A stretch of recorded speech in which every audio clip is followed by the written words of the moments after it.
Alright, welcome back to Ace Attorney! It's time. It's time. We need to set Edgy free. We've got to save him. It's up to us.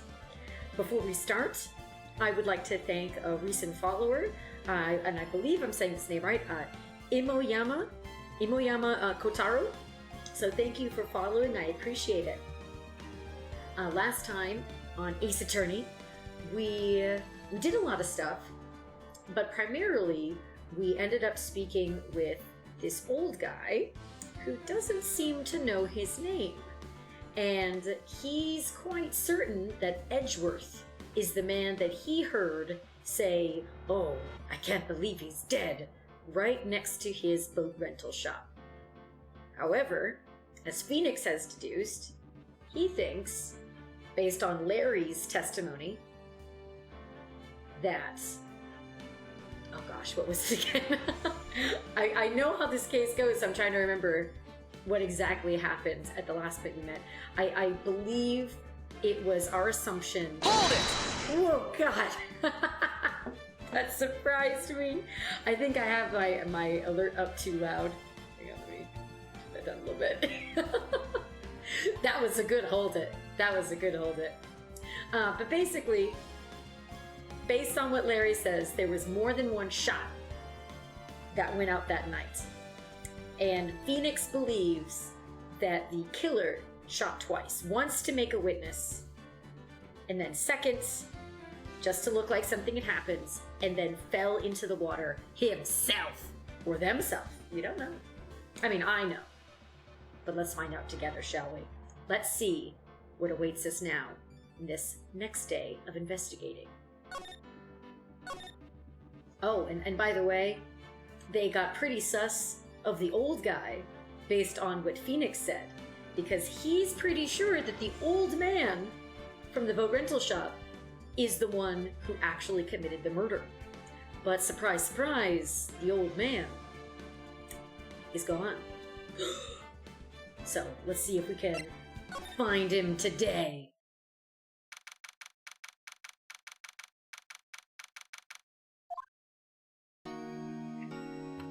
Oh, and again, I forgot to put my mic closer. Okay, I hope that's easier to hear now. What was Mr. Edgeworth talking about?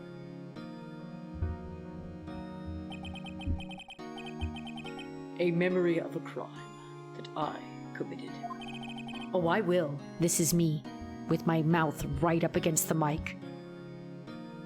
I totally am right here, right now. A memory of a murder. Do you really think Mr. Edgeworth killed? ASMR stream, huh? I mean, I do listen to ASMR. You know, so fair point, ergo. I do listen to it on occasion. Get those head tingles, you know? But I don't know if I'd actually be good at doing an ASMR stream. Who knows? Maybe one day. I don't believe it. Not Edgeworth. Some painful memory has been troubling him recently, but he'd never take someone's life. Never! Nick.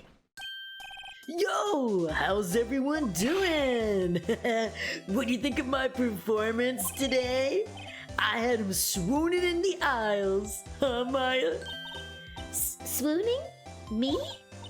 Oh, oh yeah, I do remember feeling faint. Right on. Tell me the truth. It was like love at first sight, right? Right, Nick? Huh? Me? Well, maybe my heart skipped a beat or two. I think you could do better than that. Come on, I saved Edgeworth in there, dude. Edgy. You guys should be bowing before me. Yeah, bow before your hero. Oh my gosh. Larry. Good old Larry Butts. What do you got to say to us, Larry? Larry, you really helped out in the trial today. You did it! Or you did it! You committed the murder, Larry! You did. If you weren't there, Larry, I'm sure Mr. Edgeworth would have been found guilty. But seriously, Nick, That boat shop caretaker guy is pretty suspicious. But Edgy ain't off the hook yet. Way to spoil the mood, Larry. Hey, I'm just a guy sitting in the audience, you know? But from where I was sitting, Edgy seemed pretty edgy. I'm gonna turn the game music down just a little bit. Let me know if it needs to be a little louder. I mean, can you really know he's telling the truth about that night? Nick? I don't know. But what I do know is I'm going to believe in you two until the very end. Us two? Edgeworth and who else? You mean me, right? Nah, he means me, right, Nick? Yeah, you, Larry. Not me? But why you, Larry? Huh? Actually, yeah. Why me, Nick? Enough with the silent treatment. Nick, why do you trust Mr. Edgeworth so much? I mean, he's changed recently, true, but when we first met him, he was kind of a jerk, don't you think? You didn't know him back then. Back when he wanted to become a defense attorney. Dun dun dun! Wait, was that when you two were classmates? Yes, in grade school. They saved me, Miles and Larry. Oh, welcome! Welcome, Imoyama! Hi! Welcome to the stream! And I thanked it in the beginning of the video, but since you're here, I'll tell you personally. Thank you for the follow. I really appreciate it. How are you today? Are you doing well? Let me take a quick sip while we are addressing the chat.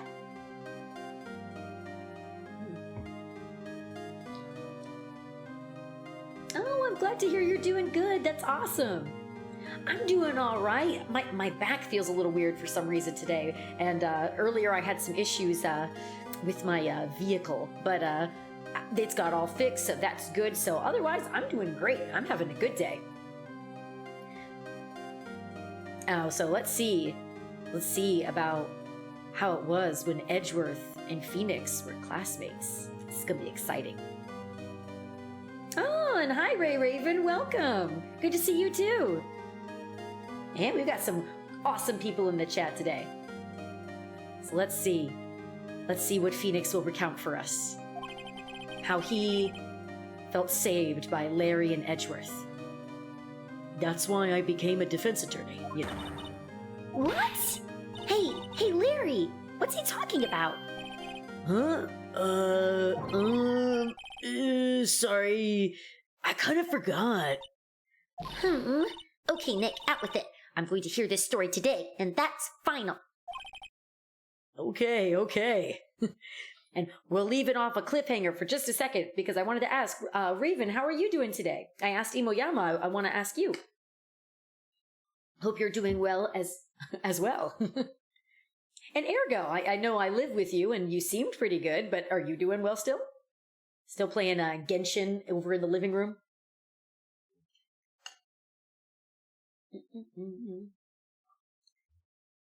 All right.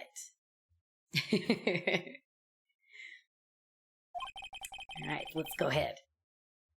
It's kind of a long story, so hang in there. It was the very end of 3rd grade. I was on trial. A class trial. A class trial? Oops. You remember, Larry? Spring, end of 3rd grade? A kid in our class got his lunch money stolen. Lunch money? Our school was really small. Every month, kids would bring in an envelope with money for lunch from home. Wait, like in Danganronpa? Are you saying like the school is as small as Danganronpa? Oh, a class trial. Oh, a class trial. It just hit me as I was saying that. I was like, oh, are you referring to the small group? And then I was like, no, you're talking about a class trial. Yeah, I still like the idea of an Ace Attorney and Danganronpa crossover. I want to see that. I still want that. Huh, I see. Anyway, this kid's envelope disappeared, with $38 still inside. Oh, yeah. Now that you mention it, I do remember that. I can see why you'd forget, though. You were out of school that day. Anyway, the envelope had been stolen during PE class. I was coming down with a cold, so I skipped PE that day. I was the only one not in class. So, they thought you did it. Yeah, the kids in class said I should be put on trial.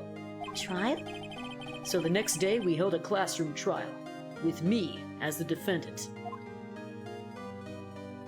Aww. I didn't do it. Guilty. He did it. He's sus as heck. Give the money back. You're such a meanie. Just admit you did it. You can't hide the truth. Tell us the truth. You shouldn't be allowed in the relay race or in the library committee. Give me back my 50 cents I loaned you. Man, these kids. Now, Phoenix, you know you shouldn't steal people's money. It's not right. In the end, even the teacher thought I'd done it. Go over and apologize, Phoenix. I didn't know what was happening. I was so sad. I couldn't stop crying. Also, I'm distracted by what's on Phoenix's t-shirt right now. It looks like a cop with a stick in his hand and like a creature behind it. It's the first time I've ever like looked at his shirt before and was like, what is that? Aw. Well, thank you, Imoyama. You're awesome. I appreciate the mentioning of the voice acting. I try to have some fun with these guys. Everyone was staring at me, like I'd done it. I tried to apologize. I went to where the boy whose money had been stolen was sitting. That's when it happened. Oh, you're right, Imoyama. It does look like a fish cop with a stick. That's cute. I like that. And then Ergo says like a potato man with a police hat. I like both versions. Both versions sound good. He shouldn't have to apologize. The only thing that belongs in a trial is evidence. Anything else has no place. You should all be ashamed. Amateurs! Miles? Look at little Miles! It wasn't you who stole my money, was it? No. Then you shouldn't apologize. Everyone's been shouting you did it, but no one has any proof. That is why, Your Honor, this boy is innocent. But Miles, it was your money that was stolen. Yeah, he did it. We don't need proof. Make him say he's sorry. Why don't you all just shut up? This is always how it is. Everybody ganging up and picking on one person. Just think how he feels. He said he didn't do it, so he didn't do it. Very well. I will replace the money myself. This class trial is over. Well, Ergo did mention class trials and Danganronpa, so I'm glad that this class trial did not end up with a psychotic stuffed bear having somebody dragged away and murdered. So Ergo, I think he was saying that he was missing the day of, so I think this was like the next day that they had their, the class trial, I think. But if it's not that, if it was that day, then it doesn't make sense either, I agree. But I'm pretty sure it was maybe the next day. That's the only way it would make sense to me. That's how it happened. After that, the three of us were the best of friends. Oh, Maya. Wow, I had no idea. Yeah, I had no idea either. I mean, I forgot. That's when I learned what it meant to be alone. Totally alone, without a friend in the world. You did a good thing, Larry. Yeah, well, it was just lucky that I took the day off from school. If I'd been there, they would have thought I'd done it. So I took it kind of personally, see? Oh, hey, Crowan. Nice to see you, Crowan. Ooh, hang on, let me take a quick sip.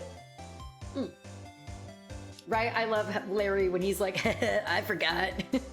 Very relatable. And how are you doing today, Crowan? I hope you're doing well. Oh, and that's what it means when they say it's usually the butts. Hi!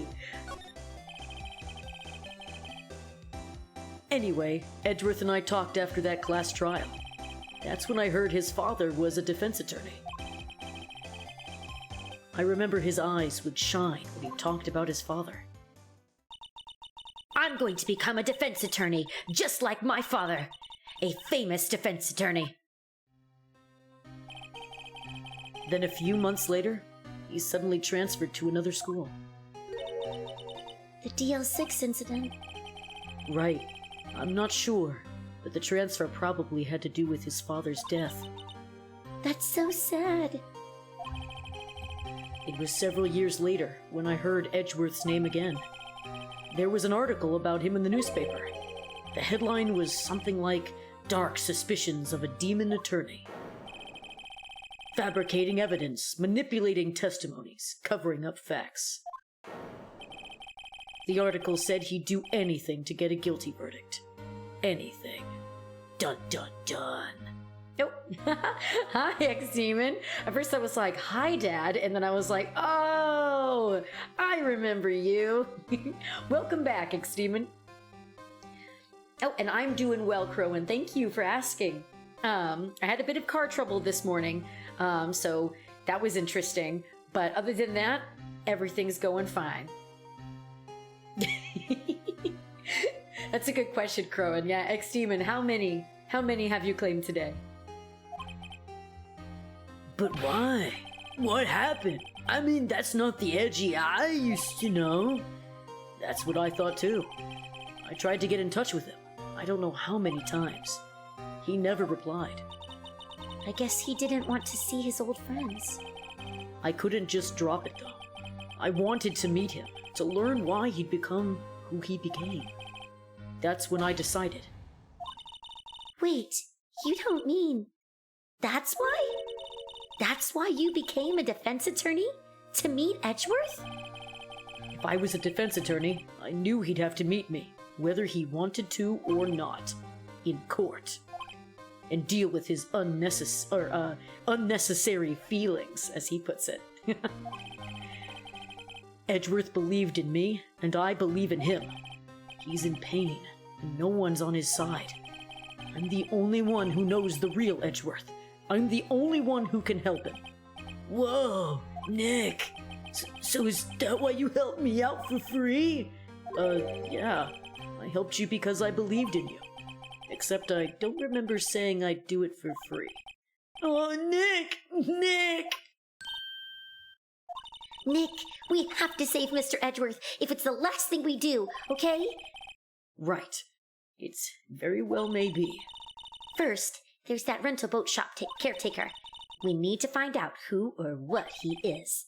I'd settle for who. I guess I can clean out some of this evidence I no longer need. Okay, let's go.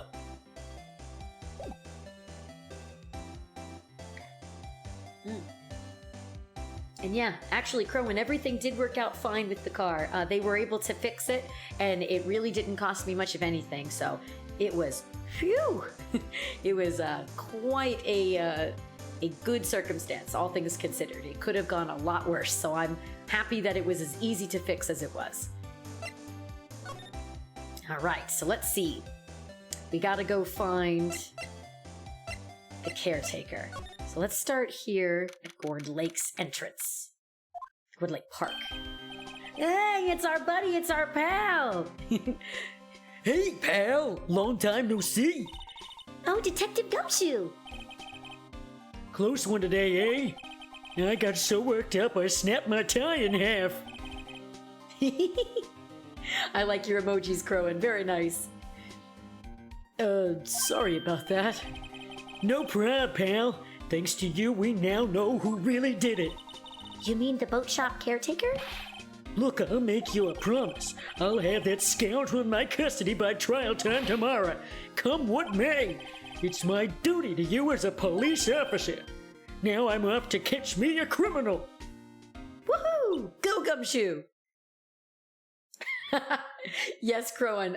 Snapped his tie? Question mark? That I don't know how one would do that. I could see rip his tie, but snap his tie, huh? Only Gumshoe. Only Gumshoe could manage that. Detective Gumshoe sure is active today. Oh, one more thing. No one can go into the woods today. The woods? Where Lotta was camping? The woods are off limits to camping, and apparently the park ranger found out. He got pretty mad. No one can go in for a while. I guess Lotta's in a lot of trouble. Boom! That was good, Maya. That was a good joke. That was a good joke. I just wanted to appreciate that for a second there.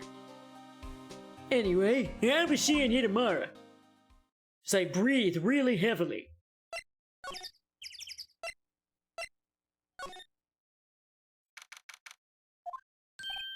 Huh? The steel eyesore is missing.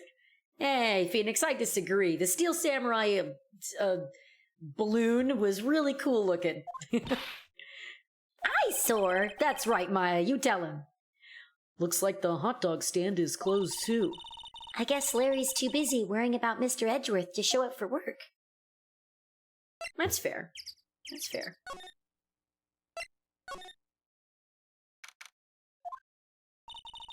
That old caretaker got away. Yep. I never imagined he might be the real murderer. Ooh, somebody's saying him. Him? I'd know that clearing of the throat anywhere. Ah, it's our boy. All right, I gotta remember to talk in my my Lotta voice, but for Grossberg. Take a good sip for that one. And Crowan, I just realized what you said. You breathe heavily when you're really active. Nice. Nice. Okay. All right, here we go. Yay. Oh, whoa, that was Gumshoe. That was a Gumshoe voice I was just attempted to do there. Hang on. I say. Yeah, hello. What might you be doing here? Now that does not sound right. Why can't I do it all of a sudden? Yes, Grossberg, he has another southern voice, and I was doing it really well before too, and now for some reason my mind has just gone, how do? So we'll try to get into it. It'll happen eventually. So let's see what comes from it now. Out for a walk, the days of my youth, like the scent of fresh lemon, you see. Mr. Grossberg, this is no time for idle reminiscing. Mr. Edgeworth's trial ends tomorrow. This is true, yes. But from what I saw of today's trial, Edgeworth should be fine, right? Well, I'm not so sure about that. What do you mean by that? Well, I'm not sure. If you find anything out, come by my office at once. I may be able to offer you some assistance. I think we got it. Something like that, anyway. And I appreciate it, Crowan. It is okay to change it up every once in a while. Thanks. Bye. What do you think Mr. Grossberg was doing here anyway? Who knows? Yeah, we can't go in the boat rental shop. Oh, yes we can. Oh, that's right.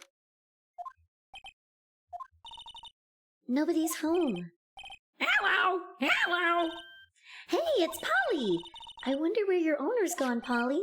Hello! I can't believe he'd run off and leave his poor parrot to fend for herself. Hello! Polly just really likes to say hello. Let's see. Anything else you want to say, Polly? Maybe I should take care of Polly, Nick. You probably shouldn't just kidnap her. The police know about her anyway. I'm sure they'll do something. Well, okay. Sorry, Polly. He says I can't take you.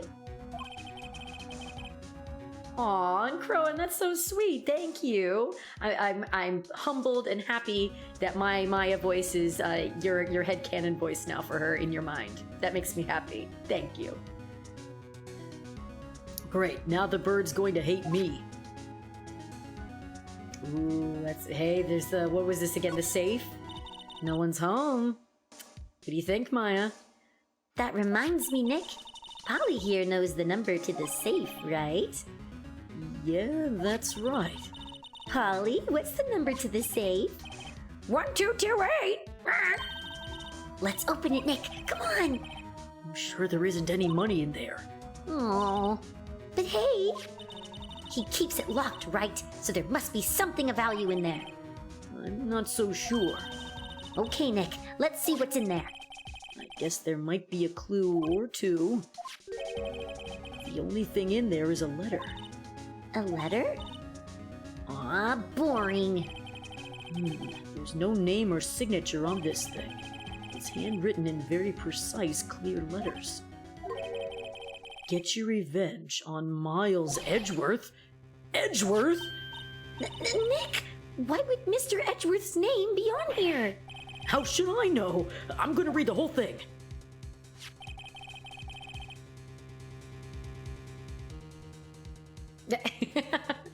Ergo. Fun fact, Grezzy is actually the canon voice for every character. Wait, it's all Grezzy? You guys are fun, I love it. Alright, go, let's read this crazy letter. Here, let me take a sip first. This is gonna be dramatic, I'm sure. Alright. Get your revenge on Miles Edgeworth. It also says, this is your last chance. Now is the time to get revenge on the two men who ruined your life. The rest of the letter goes on to describe the murder plot in detail, how to kill Robert Hammond and frame Edgeworth, calling Edgeworth out to the lake, getting on the boat, firing twice, just like I said in court. This is exactly what I figured out today in court. It's all here, in perfect detail.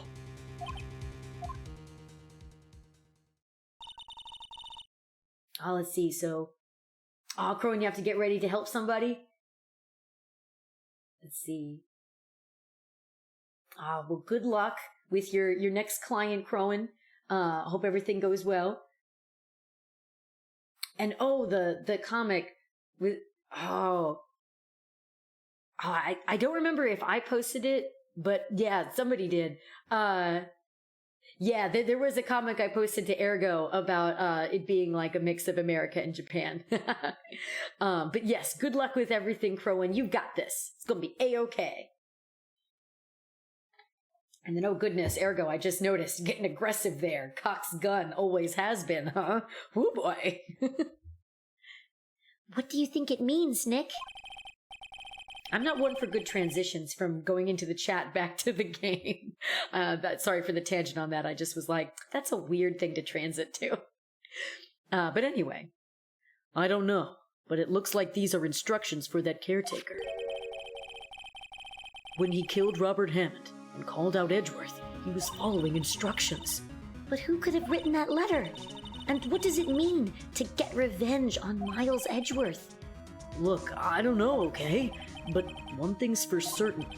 This letter is an amazing clue. This is so perfect! They'll think I made this up, it's so perfect! And see, all because we followed Maya's advice of breaking the law and opening up somebody's safe. Totally fine. Ah! What's wrong? Never mind. What? Tell me. Just when I saw the TV, I remembered they're showing a Pink Princess special this week. Oh. See, that's why I didn't want to tell you. I understand, Maya. I know. Got the cool snacks. It's cold. Looks like he didn't turn his heater on. I guess he hasn't been back here since the trial. I wonder, should we look at the newspaper? No? Can't? Darn. Thought maybe there'd be cool secrets to that. Still fish on the wall there? Say, Nick, don't people usually put pictures of fish up on the wall to boast about them? Yeah, I guess so. I mean pictures of how fish, or of the fish they caught, right? Right. But don't all these fish on the wall here look really puny to you? Well, you know what they say. You should have seen the one that got away. Except the one that got away from us was the caretaker, and we did see him. Why do I feel like we're having two different conversations here? I love Maya. She's so great. That fishing pole looks expensive. Maybe we should bring it to Detective Gumshoe. Don't you think the caretaker would mind? Well, we can just leave him the metal detector in exchange. Maybe we'd better not. See, at least Maya was willing to exchange stuff. That's nice. I think we've seen everything we need to see. Although, wait, hang on. Did we get everything we need to get from Polly? Oh yeah, take care of Polly, alright. And then... Okay, alright, so yeah, we did. We got everything that we needed. Alright, let's see. Where to next? Maybe the Criminal Affairs Department? Let's try there. See if Gumshoe's found anything. Looks like Detective Gumshoe hasn't gotten back yet. Gumshoe? He won't be coming back today. Oh, really? He said there was some guy he had to arrest by tomorrow. The boat shop caretaker. He shouted something about catching him if it's the last thing I do, pal. Good luck, Gumshoe. Alright, so nothing there yet. What about the detention center? Oh, it's Edgy Boy! Being tsundere as usual. You look as grim as always. Mr. Edgeworth? I heard the story about the class trial. Class trial? Are you talking about Danganronpa? It's a weird game. What do you mean? You don't remember? No, I don't. Your lunch money was stolen, wasn't it? In 3rd grade? Lunch money? Oh, right. Yes, I seem to remember something like that. Nick, I think you're the only one who really remembers. Well, it probably only really mattered to me anyway. Mr. Edgeworth, didn't you know? That trial was the reason Nick became a defense attorney. Ridiculous. Gee, thanks. Oh, Edgy Boy, as edgy as always. That said, it does sound like a kind of thing you do. You haven't changed a bit, have you, Wright? So simple. To a fault, even. Well, maybe, yeah, but I think you changed too much, Edgeworth. Oh, he looked a little concerned and sad about that. Perhaps. Oh. Why prosecute? Hey, Edgeworth, why did you become a prosecutor anyway? You used to look up to your dad. You said you wanted to be a defense attorney, right? I couldn't let myself deny reality like you. What do you mean? My father was taken from me, and you want me to defend criminals? I'm sorry, Wright, but I'm not that good of a person. One suspect was apprehended in your father's murder, right? Yes, the man trapped in the elevator with my father. His name was Yane Yogi. He had to be the shooter, any way you look at it. Yet, he was found innocent. That defense attorney got him off the hook. Oh.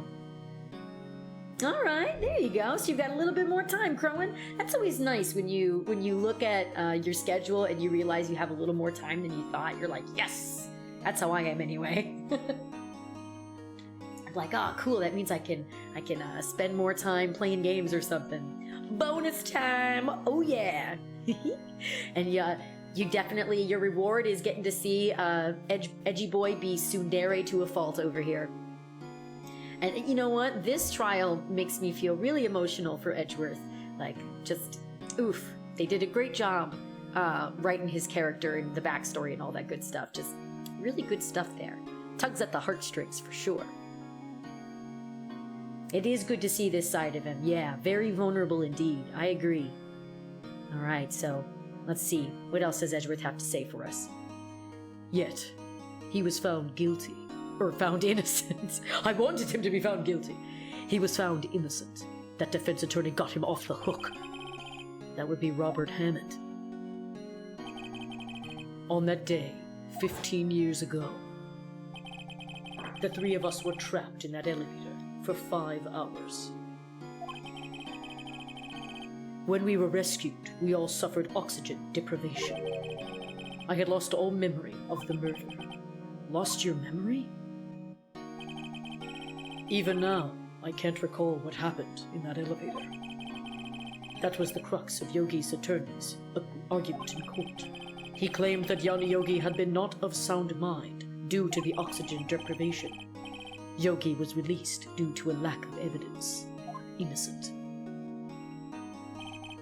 That's when I changed my mind. I started to hate defense attorneys. What's your relationship with Von Karma? He's my teacher, and a man who deserves respect. Even if he is trying to find me guilty as fuck right now. I learned everything I know of courtroom techniques from him. So he's like my sister was to you, Nick. He is a perfectionist in all things. In court, in his personal life. He is obsessed with doing everything perfectly. Perfectly, huh? In all the cases he has taken, none were left unsolved. And not one suspect was declared innocent, ever. But that's... I know. It's possible some of the suspects were indeed innocent. However, it is impossible for us to accurately determine that in every case. All Von Karma does is his job to find the suspect guilty perfectly.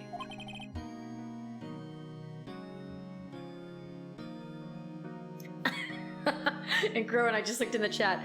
I like what you said. Von Karma has a large chest as well.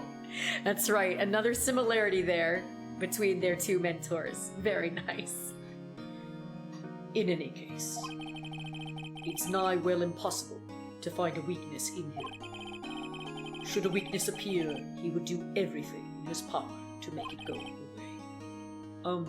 Edgeworth, if what you're saying is true, you're headed for a guilty sentence tomorrow. He's right!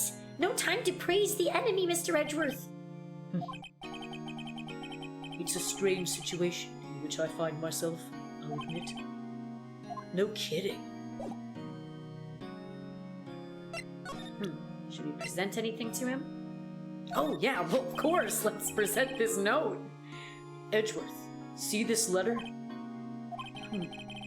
This came out of the safe in the shack where the boat rental caretaker lives. I see. Revenge? On me? Who is that old guy anyway? I don't know. Could he be an innocent defendant you declared guilty or something? Nice, Wright, but I don't remember that old man. Not at all. So he was following this letter then? Which means there was someone else behind it. Now is the time to get revenge on the two men who ruined your life. Two men. Meaning myself and Robert Hammond. It also says, this is your last chance. Last chance? Wait, maybe he's talking about the statute of limitations on the Dl6 incident. Oh, wait, that old man. What is it? Do you know who he is? Yogi. Could he be Yogi? Yogi? The bear? No, Maya. The suspect in the Dl6 incident. The one who was found innocent. Whoa. Nick, no. Oh yeah, that's true. That's a photo of his father. Don't show him. You're right. Now probably isn't a good time to dredge up those old memories. What is it? Nothing. Huh. Alright, It was that case that changed my life. And tomorrow on December 28th, each statute of limitations runs out. Tomorrow. Could that be a coincidence? But even if the case is finally closed on paper, it will never be erased from my memory. Never. Poor Mr. Edgeworth.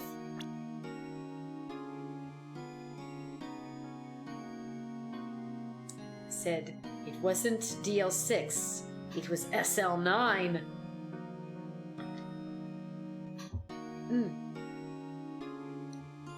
See, I will say, I'm not sure if I know what that is, though. My memory's a little shaky on some of the things, because I thought I knew what one you were talking about. And if that's what they called it, then I just forgot. But if it's something else, like if it's a reference to something else, let me know. But again, I think I remember the one that you're talking about, because we talked about it, I think, the last time I streamed Phoenix. And I was like, oh, yeah, I know what one. Yeah, I really do think I know what one you're talking about. So when we get there, and I see that, I'll be like, there's the thing Crowan said. Let's see, should I bring up Polly? I mean, why not? Who wouldn't want to talk about a bird? Sorry, I'm not sure I can help you with that. Dang it.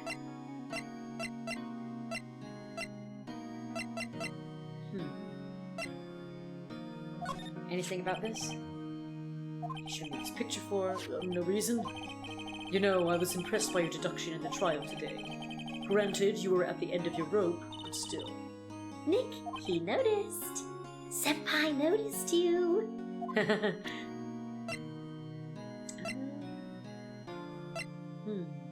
Did we show him everything we need to show him? No, not sure what to do with that.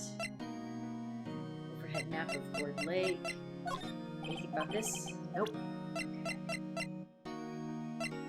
Yeah, I think we showed him everything he needs to see. Unless we get another talking point. Yeah, Yana Yogi. Okay, alright.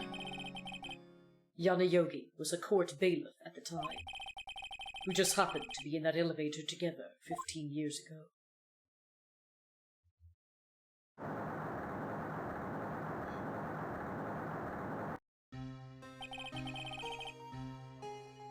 The quake was incredibly strong.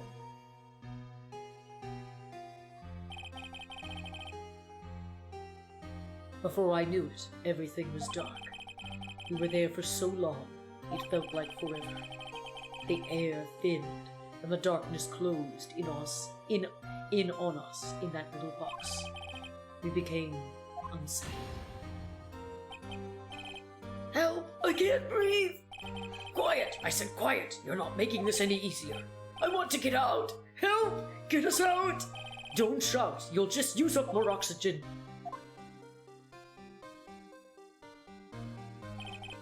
That's all I remember.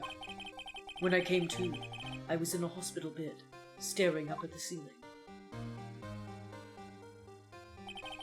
In court, Yana Yogi's mental condition was called into question.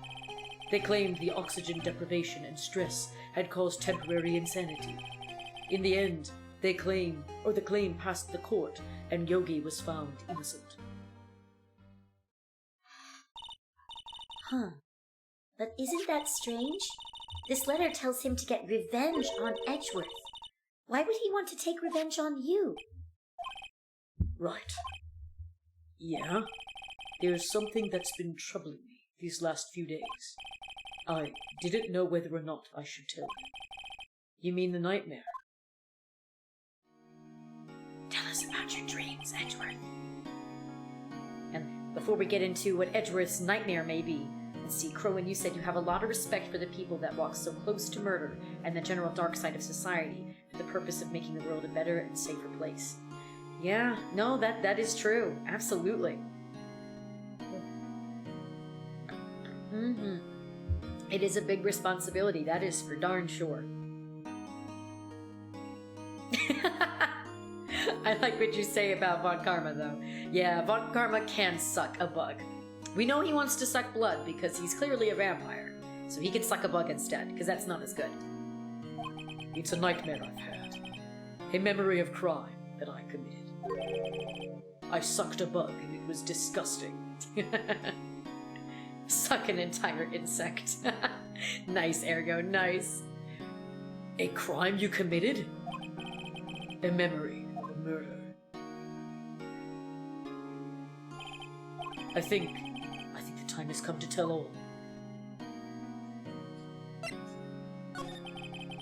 For the last 15 years, I've had the same dream almost every night. I wake up in a fearful sweat every time. What kind of dream? It's a dream about my father's killing in the dark. Help! I can't breathe! Quiet! I said quiet! You're not making this any easier. I want to get out! Help! Get us out! Don't shout, you'll just use up more oxygen. I can't breathe. You're using up my air. What? Stop breathing my air. I'll stop you. What are you? Stop breathing my air. No, Father! He's attacking Father! Then I see the pistol lying by my feet. I don't know if it was evidence from that day in court, or the bailiffs. In a daze, I pick up the pistol. Get away! Get away from my father!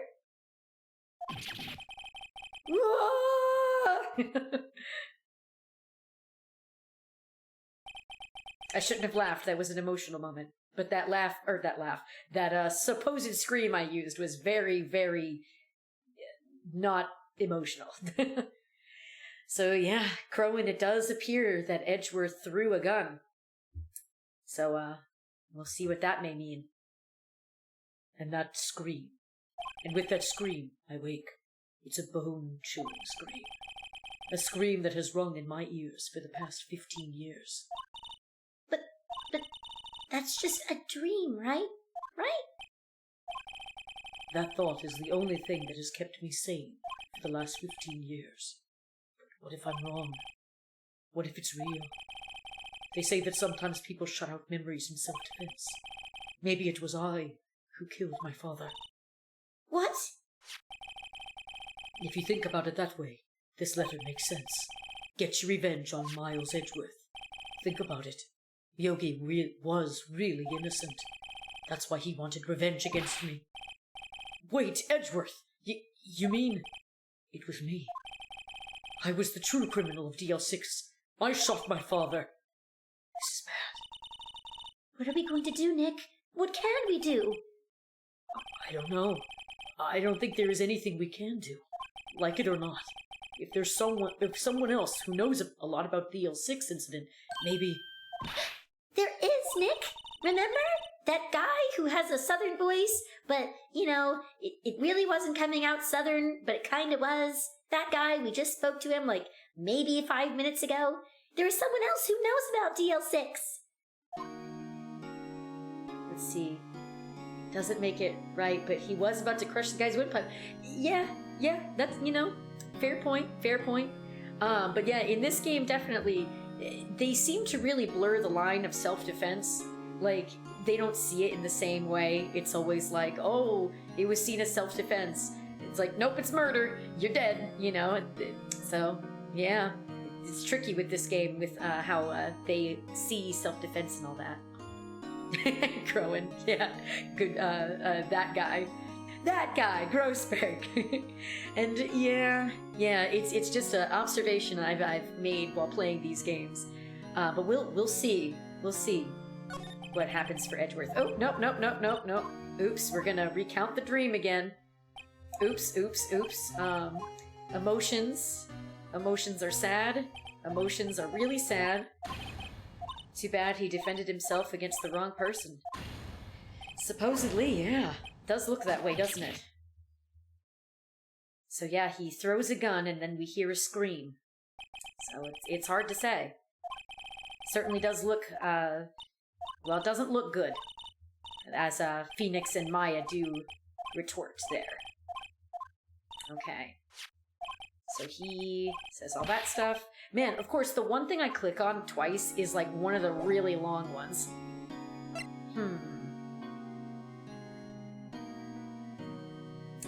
So let's see. So you say, alright, so you're saying that you were assuming before, and you're like, no, Edgy didn't do it. So we'll see. We'll find out together, won't we? Let's see. We need to go to Grossberg.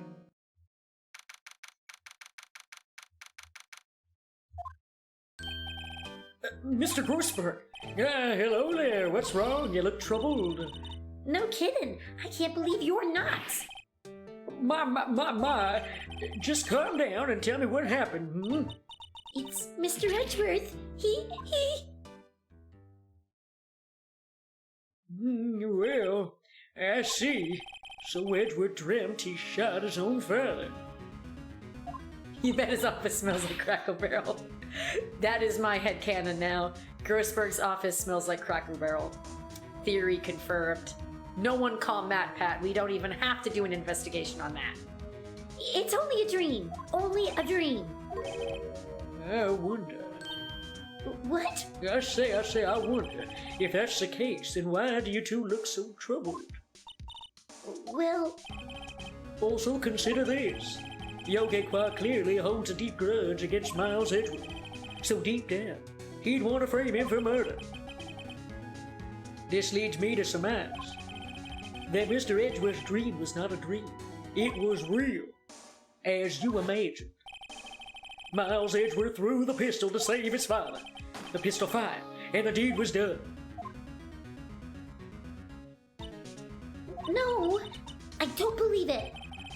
Yogi was suspected of murder, and his career as a bailiff was irrevocably wrecked. Thus, he sought revenge on Miles Edgeworth. This was his last chance, of course, with his statute of limitations so close. What do you know about Edgeworth's father? He was a defense attorney, without peer. It sounds trite, but it's true. Well, he may have had one peer, now that I think about it. Your mentor, Mia Fay. My sister? Gregory Edgeworth was very disapproving of Mr. Von Karma's techniques. That's no surprise.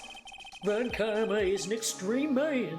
Forged testimonies and evidence are nothing to him. The result, he has a perfect win record in court. To beat him, Gregory Edgeworth tried to call attention to his methods. And? He lost. He died in despair, as it were. Oh no, not despair! Junko Enoshima? I see. Let's see. And I agree, Crow, and I also like it in animes and other stories where, like, the generation before was, like, legendary, and people always talk about them with, like, such high praise. It's always interesting. When Gregory Edgeworth was killed, the police called on a spirit medium. That was your mother, Misty Fay. I am Gregory Edgeworth. I have been killed. The one who shot me was the bailiff, Yana Yogi. Yet Yogi was found innocent. That's when my mother left us. Everyone called her a fraud. That's right. Everyone thought she was, you see. Yet, now that I think about it, it seems the one who lied was Gregory Edgeworth's ghost. Gregory Edgeworth must have known who shot him. I don't believe it. So you're saying he falsified his testimony? That Edgeworth's dad lied to protect his son? It's only a possibility, mind you. But a possibility nonetheless. Oof! That's a possibility, all right, but I don't like it. My man's Greg lied. I like that. My man's Greg lied after he saw the kill cam. Very nice, Crowan. I love that.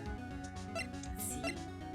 Let's show Grossberg the letter. What does he have to say about this? Whoa, is this a letter? It does seem that Yogi was following this letter when he killed Hammond. But why kill Robert Hammond? Hammond was a skilled defense attorney. But he defended clients not for their sake, but for his own. For his own sake?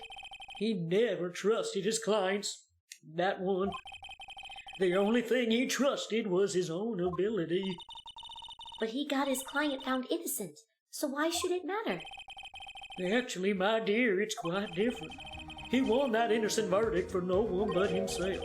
Yogi was a free man, but socially, he was ruined. Huh? You'll understand soon enough.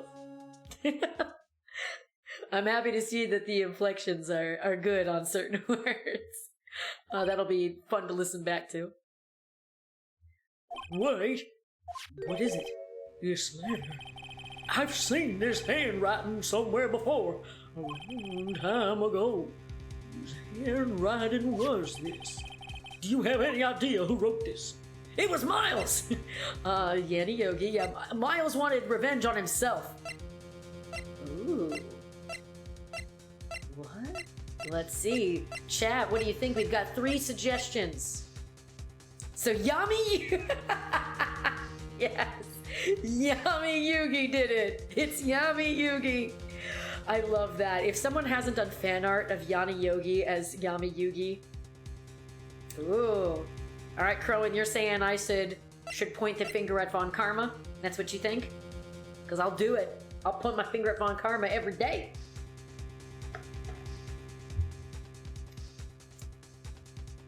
Oh, yes. Alright, let's go for it. Von Karma! Could it be Manfred von Karma? Von Karma? Would he have something to do with this? Well, I'm not sure. Von Karma. Von Karma.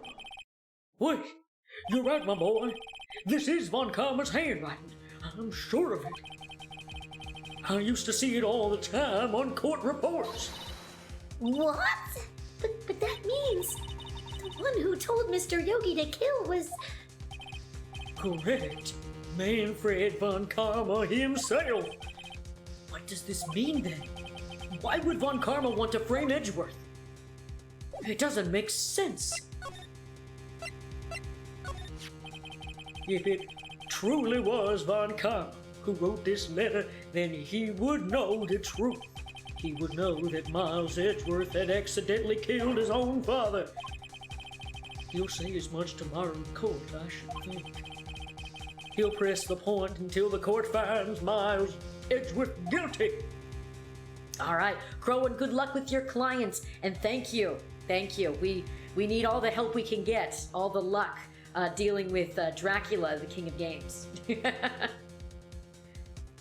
Aw, Crowan, you're so kind. I think your voice is very pleasant too to listen to on streams as well, by the way. So thank you for those kind words of yours as well. If you happen to be done and we're still streaming when your client is over, I hope you can see the conclusion of this whole thing. But if not, we'll see you next time, Crowan. Good luck with your client. But how could Von Karma know about Mr. Edgeworth's past like that? Even Mr. Edgeworth thought it was just a nightmare. That I don't know. Yet I do know that Von Karma is both persistent and a perfectionist. Oh no, double objection, Crowan. Your voice is wonderful. Will not take you saying it's gross. I will hold you against that. He may be seeking to satisfy a grudge against Gregory Edgeworth by hurting his son. What do you mean? It was 15 years ago. Von Karma met Gregory Edgeworth in court, and Von Karma did win, but he didn't make it through the trial unscarred. What happened in the trial between Edgeworth's dad and Von Karma? Von Karma got the guilty verdict he wanted. He won the trial. But Gregory Edgeworth accused Von Karma of faulty evidence, and though he lost the trial, Mr. Edgeworth's accusation stood. Faulty evidence? It was the only penalty Von Karma has ever received in his career as a prosecutor. Gregory Edgeworth dealt a blow to his perfect trial record. Wow. It must have been quite a shock for Von Karma. He took a vacation for several months after that, you see. A vacation? Yeah, an unusual event for the man. That was the first and the last vacation he's taken in his many years of prosecuting. Really? He doesn't take vacations? Like, go to the sea or to the mountains? Don't tell me he's never even been to Europe? You have strange ideas about vacations, Maya. In any case, it was the only time he took a vacation from work. Although I will say, Maya, I also have not been on a vacation to Europe. So, yeah, Phoenix, why are you saying that that's not a weird thing to mention? That was the only time he took a vacation from work. I believe the penalty upset him quite a lot. Odd. He wanted to keep a perfect record so badly. Why would he take such a long vacation? What do we do, Nick? Von Karma is going to bring up the Dl6. You can bet on it. What if Mr. Edgeworth pleads guilty to Dl6? I won't let him. Yes, Mr. Wright. I hate to say this, but even accidental murder is murder, you know. I know that. I just believe in Edgeworth's innocence. I can't believe he'd kill someone. But Nick, Mr. Edgeworth admits it himself. His father must have lied to protect him beyond the grave. I don't care. I know he's not guilty. Mr. Wright, if you say so, I suppose I could go check again. The police files might hold something of interest. Mr. Grossberg, thank you. I can't promise anything. In fact, I think the chances of finding something are slim. I understand. Police materials, huh? Does that mean it's time? Ooh, 1 day left, Nick. Yeah, I know. Well, no time to waste. Let's get going. Pretty sure it's time to go to the Criminal Affairs Department based on what we just talked about with Grossberg. Let's see. There's hardly anyone here. Everyone must be out looking for the old guy. Yogi. Ah, it's you. I don't think Gumshoe will be coming back today. He's staying out late looking for someone. Sounds like Detective Gumshoe is pounding the pavement for real. We were wondering if we could check out the records room again. Well, now I can't have just anyone wandering around in there. But I guess Mr. Von Karma is in there now anyway. You can go in as long as he's there. Von Karma? Yeah, he just arrived actually. Von Karma's in the records room. Nick, let's hurry! Oh. What the hecky is he doing in there? Dusty as always. We were here only just yesterday. I'm sure they just haven't had time to clean. What's wrong, Nick? Nothing. I was just noticing that he isn't here. Von Karma? Oh. Was that drawer always open? One of the drawers here is open. Someone must have been looking in it recently. The label says Unsolved Cases Evidence. Huh. Unsolved cases. Nick! The file for Dl6! It's completely empty! What? Here comes the Dracula voice. Hang on. Gotta hydrate. Gotta take a sip. Alright, let's do this. What are you doing in here? Von Karma! You... How do you know my name? I mean, how do we know his name? He's been in court this whole time. Right? Like, we know his name. Oh, he's just being one of those. One of those, like, Have we met? Have we met? What are you saying? We see each other every day, don't we? We're Miles Edgeworth's defense team. Defense team? I beg your pardon. You see, I rarely remember defense attorneys. They are all like bombs to me. Needless things to be crushed. Ha ha ha. I can see how this guy was Edgeworth's mentor. that and the ascot. You know, there's that too. Mr. Edgeworth is your student, right? A romanticist who still can't shed that veneer of amateurism. Just like his father, always second rate. Mr. Von Karma, you had an axe to grind with Mr. Gregory Edgeworth, didn't you? Me? A grudge against a mere defense attorney? Why? Because he dealt a blow to your otherwise perfect trial record. So you did. But what I don't get is, why did you take his son under your wing afterwards? The son of your most bitter rival. That, my dear the attorney, is none of your business. So mind your beeswax. Tomorrow will be the last day of this trial. It has been a while since I've had a defense attorney last this long. Still, you will lose in the end. Miles Edgeworth will admit his own guilt. His guilt of 15 years ago, you mean? You're quite a researcher. If you've done your homework so well, then certainly you must understand. You know what Miles Edgeworth will tell the court tomorrow. We were right. So Von Karma is going to bring up Dl6 in court tomorrow. Jerk. Do I have to show him anything? I don't want to show him anything. He doesn't deserve my time. Here, do you know I'm a defense attorney? Yeah? You're gonna say fool? You would. You would. Fool!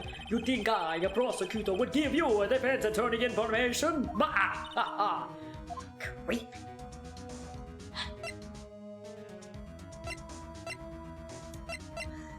I think I know what I have to show him and I don't want to. Fool! Oh, cool! Alright, happy to know. Oh, yeah, it's this, isn't it?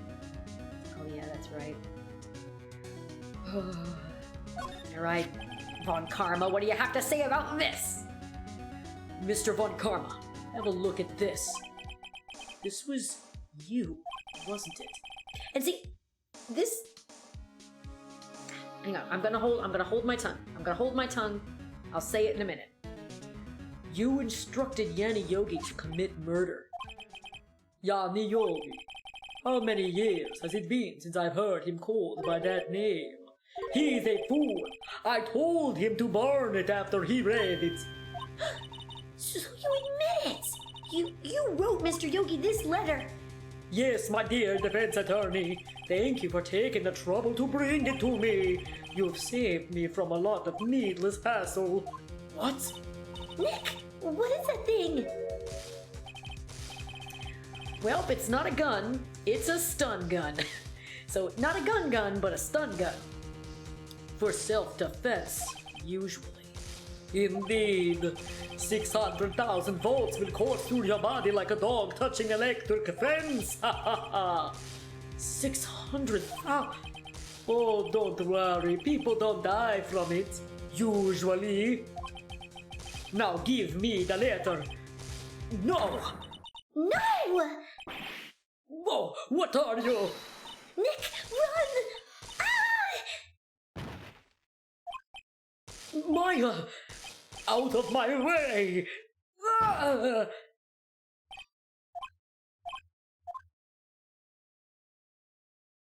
Well, that didn't sound good. Yeah, he got us. The letter's gone, of course. And he took the Dl6 evidence. All of it. Back to having no clues.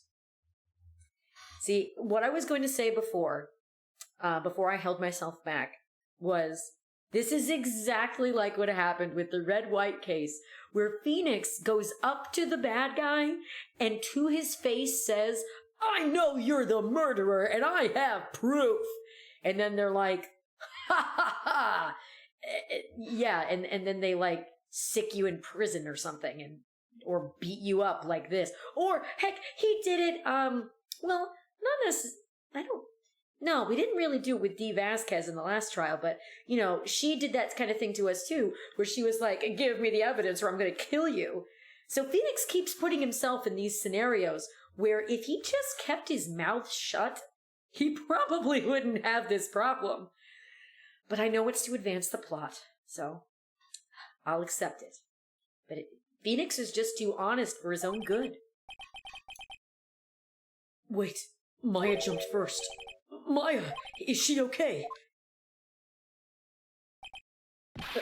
Maya!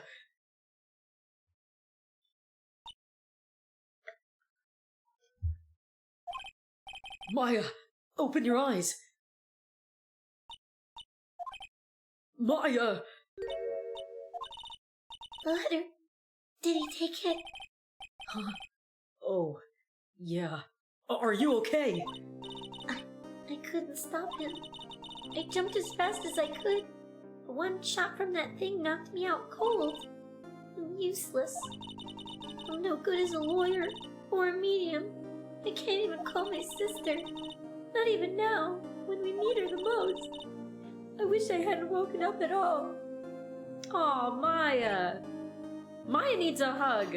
Oh my goodness. Phoenix, if you're not giving her a hug right now. Maya, there There has to be some way I can help her. I better do something about her self-confidence first. Maya? She's holding something. What is that? A bullet? Dl6 Incident, evidence number 7, taken from the heart of Gregory Edgeworth. I remember. Von Karma was holding this when Maya jumped him. Dl6 bullet stashed in a pocket. I'll prove it to you, Maya. You're most definitely not useless. I'll prove it to you in court tomorrow. Or, you could prove it to her right now, but... Okay, it'll be more dramatic in court. Had to get another bit of hydration there. Yes, of course we're saving. Let's do this.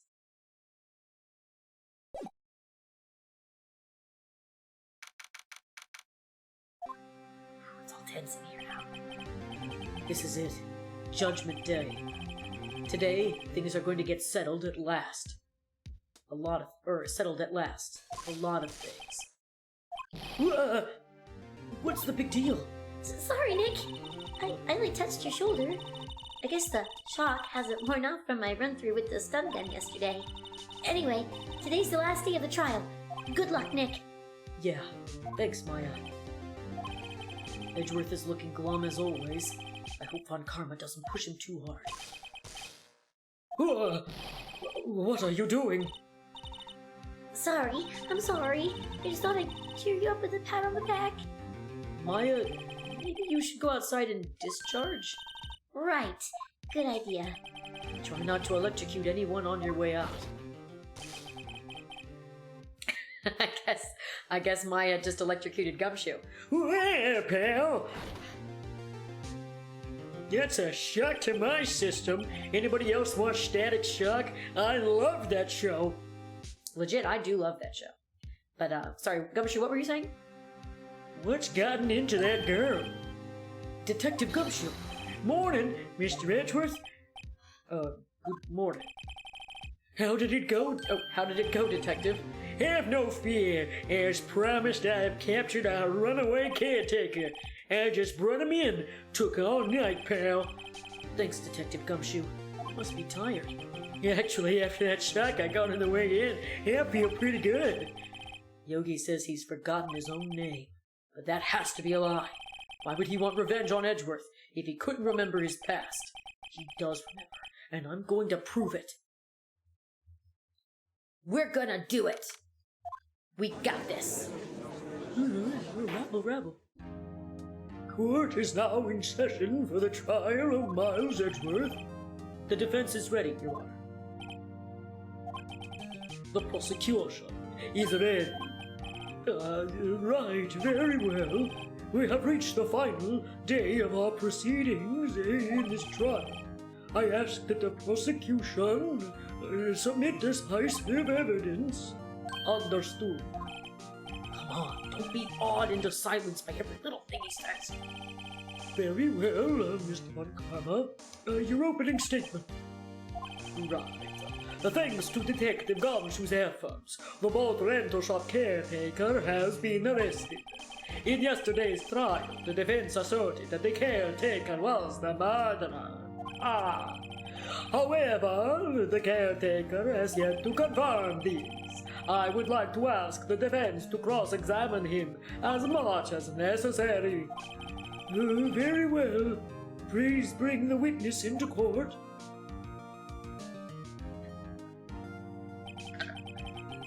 Ladies and gentlemen of the court, I believe you all remember our witness. He lived in the boat rental shop in the lake from where he witnessed the incident. In addition, he has currently lost memory of his name and identity. Witness, why did you run away yesterday? The witness was not running away, as he will now testify. I see. Very well. Please begin your testimony.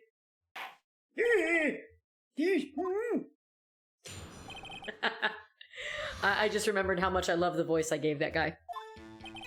I'm really sorry about just leaving yesterday like I did, but I wasn't running away or nothing. I went to buy some food for Polly, see. I figured I got nothing to do with this incident anyhow. I mean, I need one of them motive things, right? And I don't got one. So my testimony yesterday stands as is. Very well. Let's begin the cross-examination, shall we? He has to know his name. Yanni Yogi. You're Yanni Yogi, and I'm going to prove it. Quick, somebody put on Yogi Bear. See if it makes him crack. Okay, let's press, as we do. I'd call what you did running away and not just leaving. You heard Larry's testimony and realized you were in danger. Oh, tisk. Now, Mr. Wright, there's no need to rush to conclusions. As I said, the witness was not running away. Listen to the testimony. He sure seems relaxed. In fact, they both do. Von Karma and Yanni Yogi.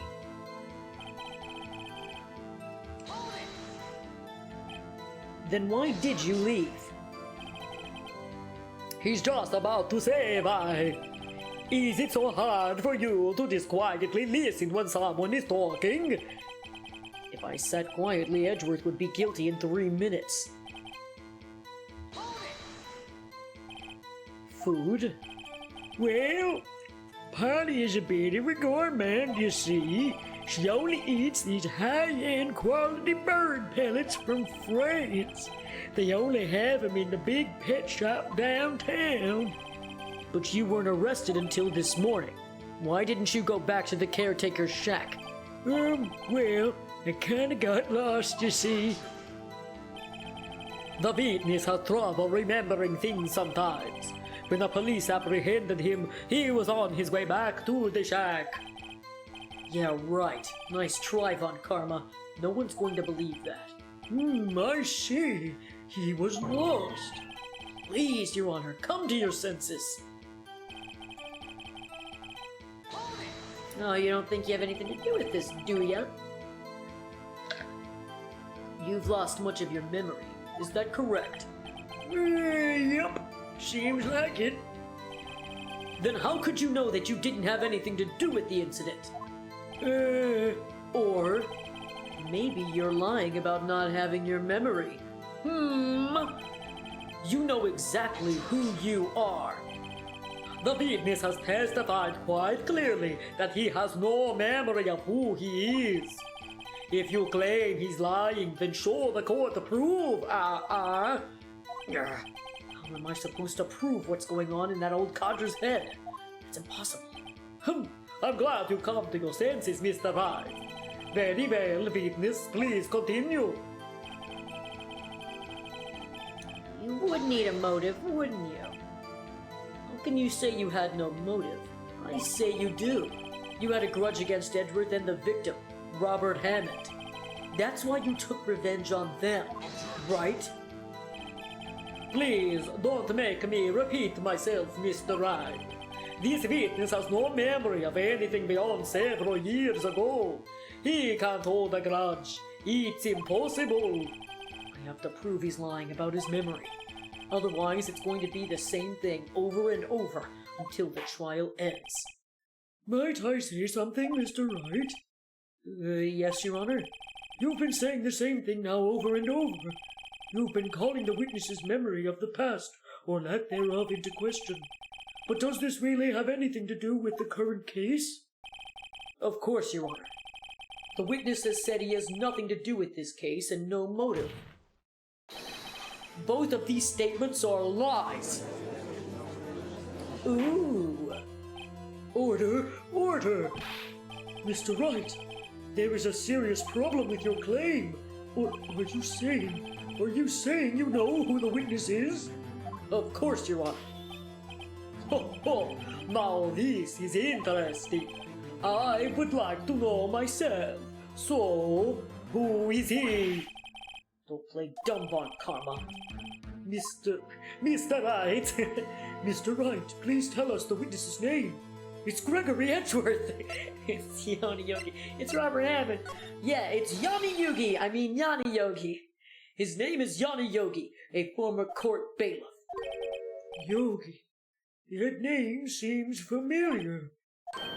Oh, Yanni Yogi from the Dl6 Incident.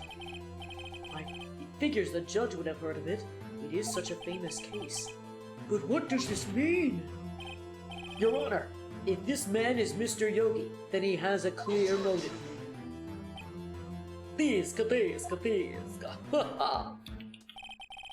Jumping to conclusions again, Mr. Wright. This man, this witness, is Yanni Yogi? Fascinating. However, how did you propose to prove this to the court? Because I stole your evidence. Ha ha ha. This is a court of law. As you may recall, you need proof. And allow me to repeat once more that the witness has lost his memory. This is it. I have to do this now. If I can't prove he's Yogi right here, right now, then I've got nowhere else to go. Nick, how are you going to prove it? How can you prove that he's Yanni Yogi? It's okay. It's actually quite simple. Your Honor, please take this man's fingerprints, and we'll compare them to the fingerprints on file for Yanni Yogi 15 years ago. I see, that makes sense. I should have thought of that first. Tisk. Huh? I'm so very, very sorry, Mr. Wright. Ha! What? The witness has no fingerprints. What? What? No fingerprints? You see, before I worked as a caretaker, I worked at a chemical plant. I burned my fingers working with the stuff. Yup. What? Convenient, ain't it? Yogi, you sneak! You burned your fingerprints off to hide your past!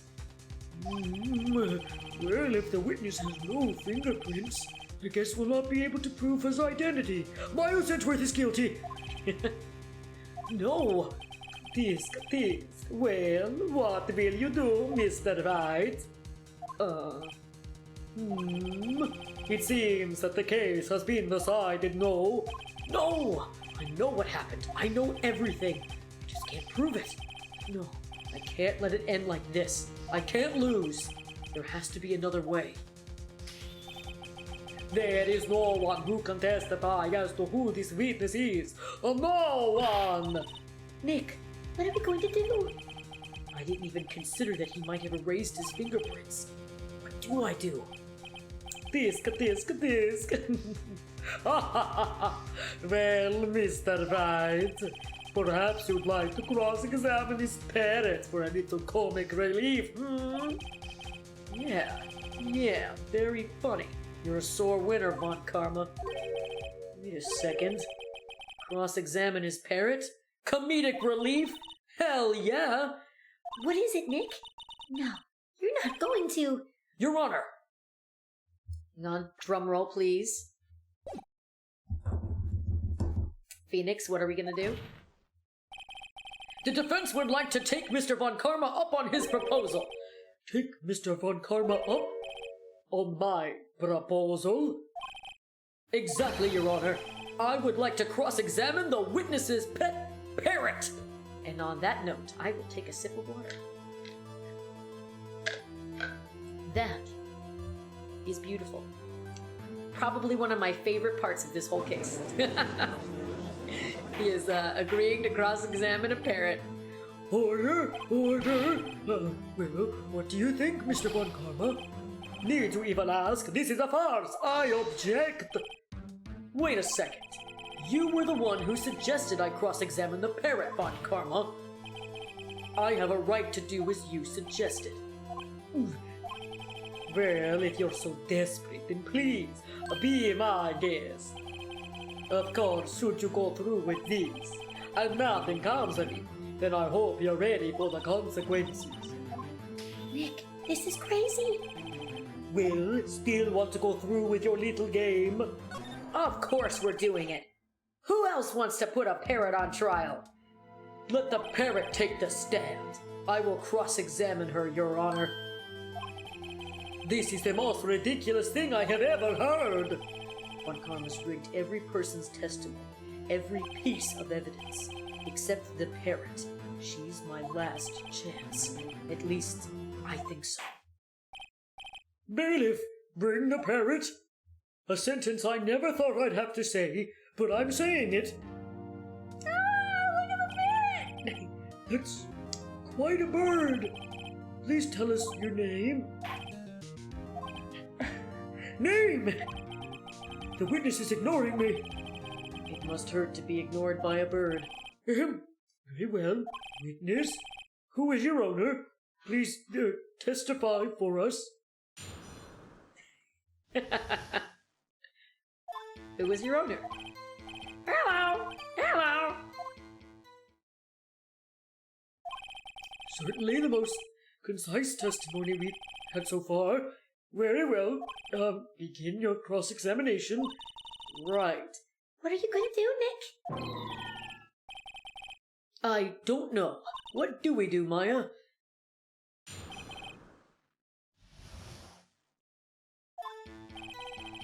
All right, hello, hello. Hold it! Witness, you can't just say hello and expect us to get anywhere. It's like you're a parrot. I want you to testify. Maya, you talk to her. Right, what do I say? Have we forgotten something? What's your name? What's the safe number? Well, let's see about referencing Dl6. As I recall 2 days ago. Polly! Have we forgotten something? Don't forget Dl6! I can get Polly to say that here. That will prove the caretaker had something to do with Dl6. Polly, have we forgotten something? Hello! That's not what you're supposed to say. Forgot something. We forgot. Hello! Uh-oh, it's not working, Nick. She won't say it. This is ridiculous. Why won't she? Something's the matter, Mr. Wright. Wait. Don't tell me Von Karma expected this. He couldn't have retrained the parrot, could he? Did he train her not to respond when we asked if we'd forgotten something? Oops.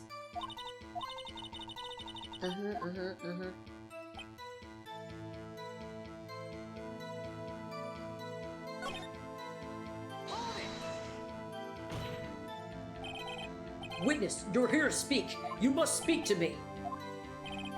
Frankly, I can't believe that you're speaking to the parrot. Well, I guess we should try to get some information. We need to show the judge that her owner is Mr. Yogi. So I guess the only one we can press is this one. Okay. You talk to her. Alright, so Maya, let's see. We did this. What's your name? Let's do what's your name. Maybe I should get her to say her name.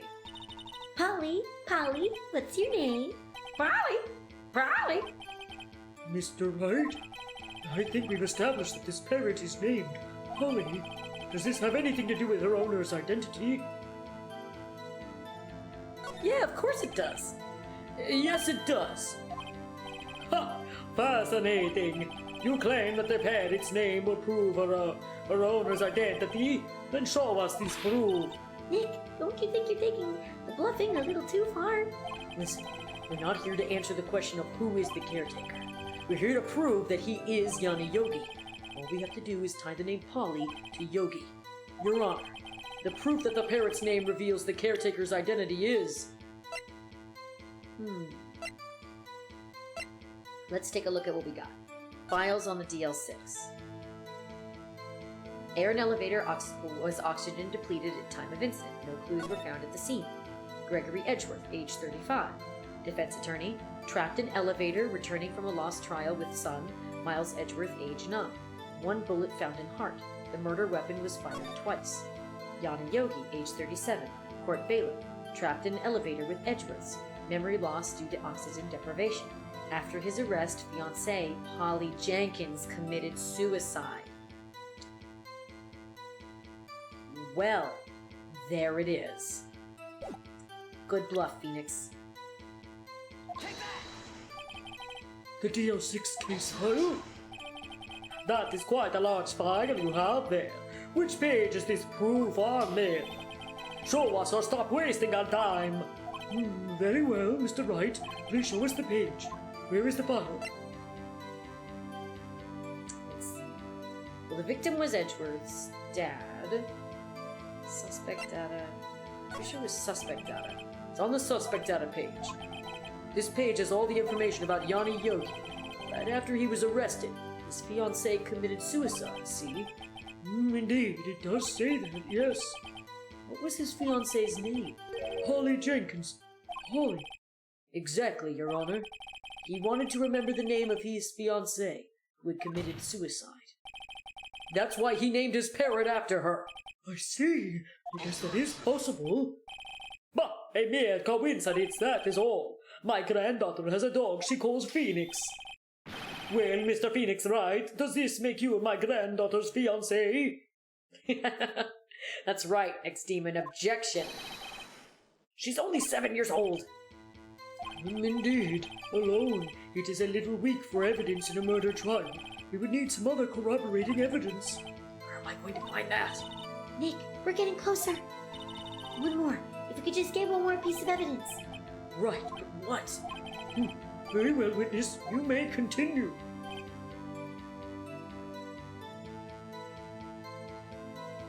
Is it still this one? Because this is the one where Maya gets to talk to the parent. Alright, so let's see. So we did the first one, we did the second one. What's the safe number? Let's try that. Maybe I'll get her to say the number of that safe. Huh? The safe? Why? Let's just try to get her to say something, okay? Holly, what was the number of the safe in the shack? 12228! 1228! Or, yeah, 1228! 1228! 1228! My, what a reckless parrot! Well, Mr. Wright, you aren't claiming that this number has something to do with the caretaker?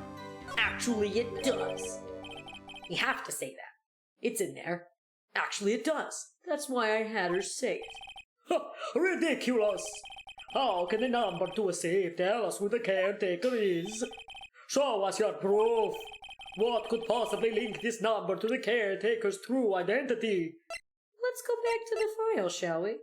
That was pretty helpful.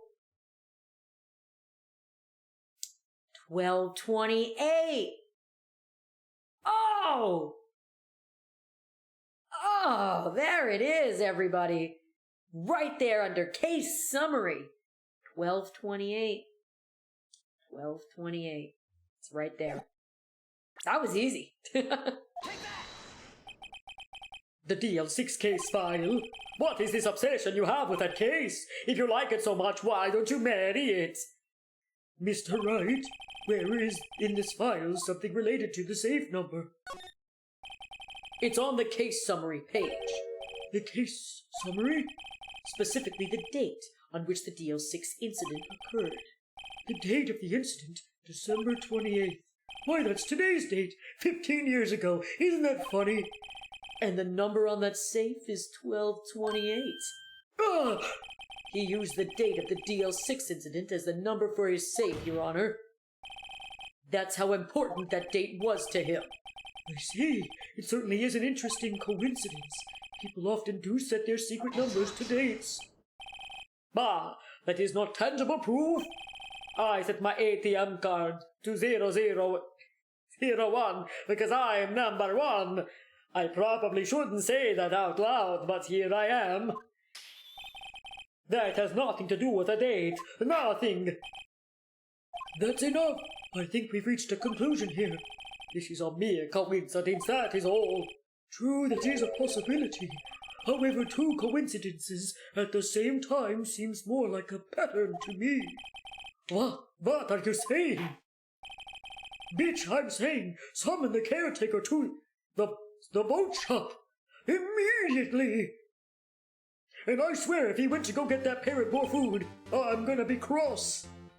Witness, tell us your name. Wait, this witness, he doesn't remember. No, it's okay.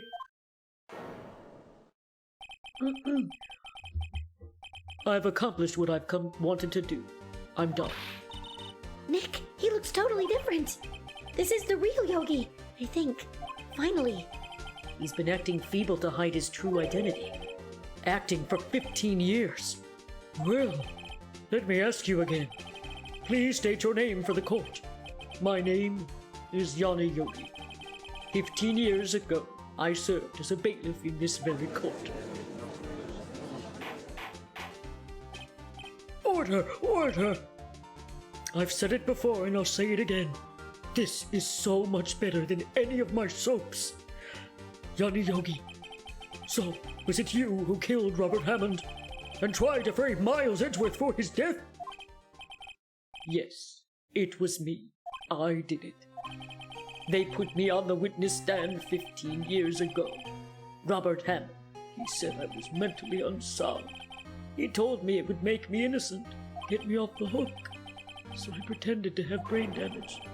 I was innocent, really, but he didn't believe me. We won the trial, but I lost everything. I lost my job, my fiancé, my social standing. Then, this year, 15 years later, a package arrived.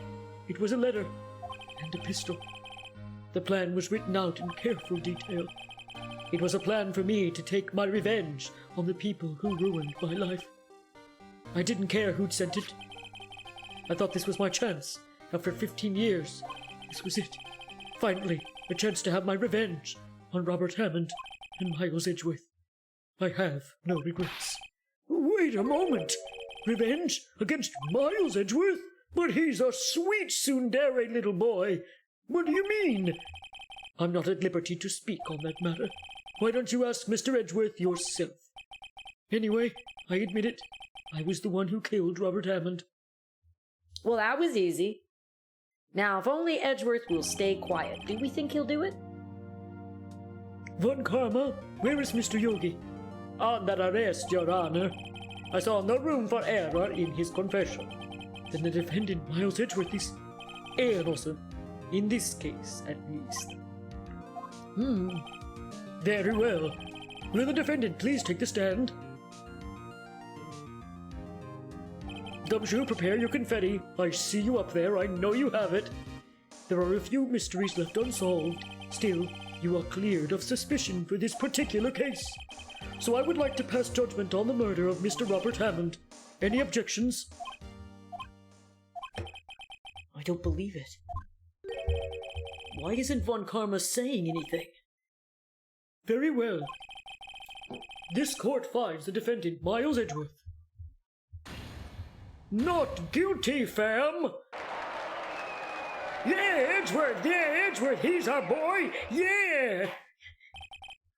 I'm just imagining Gumshoe in the rafters just screaming. That is all. This court is adjourned. Oh, an objection? I wanted to get lunch. Did someone just say objection? It wasn't Von Karma. Wait, that means... No... Edgeworth. Your Honor, I object to your judgment. What do you mean? This makes no sense, Edgeworth. Are you crazy? I'm not innocent at all. As we have heard, Yanni Yogi killed Robert Hammond in revenge. But revenge for what? Nick! Edgeworth is trying to confess. He's going to say he's guilty. He's going to tell them he was the murderer in the Dl6 Incident. He's going to tell them he killed his own dad. Stop him! Raise an objection! The judgment has already been passed. I object to Edgeworth's outburst. Didn't something like this happen yesterday, too? I believe a certain witness raised an objection after a guilty verdict was passed. That would be Larry. We must hear this new statement. We must hear Miles Edgeworth. He's right. We have a duty to hear Mr. Edgeworth out. For 15 years, I've had a reoccurring dream. A nightmare. It's only a nightmare. That's what I told myself. But now I know it wasn't a dream. Yanni Yogi wasn't the killer. You mean in the incident where your father died? From the distance of the shot, it wasn't suicide either. Everything was as clear as day. the murderer, the criminal in the Dl6 incident. It was me. Your Honor, I confess my guilt. I am guilty for Dl6, the statute of limitations of which ends today. The culprit is me. Edgeworth, why? Why? You have such a good heart. You crazy, crazy edgy boy. Order! Order! This is certainly unexpected. The defendant, declared innocent, is confessing to a different crime? Again, so much better than the soaps. A crime for which the statute of limitations runs out today! The drama! I'm not really sure how I should deal with this. But it's obvious. We hold a trial right here, right now. We tried this man for his crime of 15 years ago. I think I would like to take a 5-minute recess. During this time, I will consider the appropriate course of action to take. Court is adjourned. So guys, what I'm gonna need to do, because we are finishing this case, because we are pretty close, I think. It's gonna go on for a little bit longer, but I wanna conclude our case with Edgeworth today. But first, I want to get some water really quickly. So give me just a sec. I'll be right back. Start thinking up what you think might have happened, because we're gonna find out pretty soon.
All right, guys, we're back.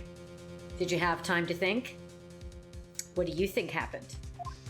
Let's find out. I'm sorry, Wright. I just wasted all of your efforts. Mr. Edgeworth, I just don't believe it, sir. I mean, you killed your dad? I didn't want to believe it myself, Detective. But it's the truth. I deserve to be punished. Murder is murder, no matter what the circumstances. This is crazy! Just crazy! Nick, what are you doing? I was just reading through the court record once more. I'm getting my case ready. Your case for what? Huh? Isn't it obvious? I'm going to prove that Miles Edgeworth is innocent! Me? What are you talking about, pal? He just admitted to it. He confessed that he did it in court. You know, so it looks pretty bad. I'm sorry, Edgeworth, but I don't believe your nightmare. What? It's just a dream. It's not real. The truth is right here in this court record. In any case, tighten your belts. The real fight is just beginning. I'll prove you're innocent. Trust me. Right.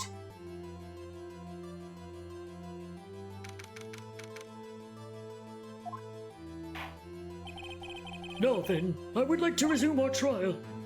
Judge, Miles Edgeworth has admitted his own guilt. He has confessed his crime. Let us begin by hearing his testimony. Then, Though pointless, let the defense do their cross-examining. The statute of limitations on the Dl6 Incident runs out today. Though it's unconventional for me, I'd like to run this one by the book. I see. Does the defense have any objections? No, Your Honor. Von Karma, you knew this was going to happen from the very beginning, didn't you?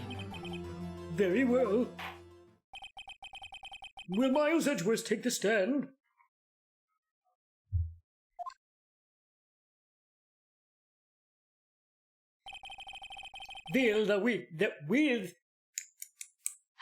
I can talk. I promise I can. I know words. Words are hard. Will the witness state his name and profession? Miles Edgeworth. I am a prosecuting attorney. Mr. Edgeworth, 15 years ago you mistakenly killed your father, Gregory Edgeworth. Is this correct? It is correct. Then testify about this matter to the court. When Edgeworth was telling me about his dream yesterday, I noticed something. One detail didn't quite fit. That will be the key, but only if I can get it to work. Please, please.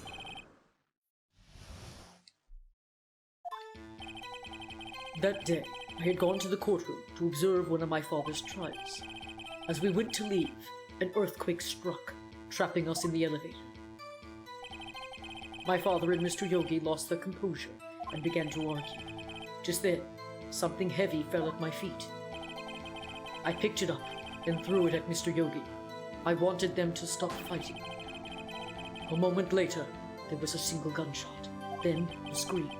It was a terrible scream. I remember it to this day. That's all. And until now, you thought this memory was a dream. We were stuck in that elevator for 5 hours. The oxygen in that elevator ran out, and I lost my memory of the events. But the same claim Mr. Yogi has made. Very well. Mr. Wright, a cross-examination, please. Yes, Your Honor.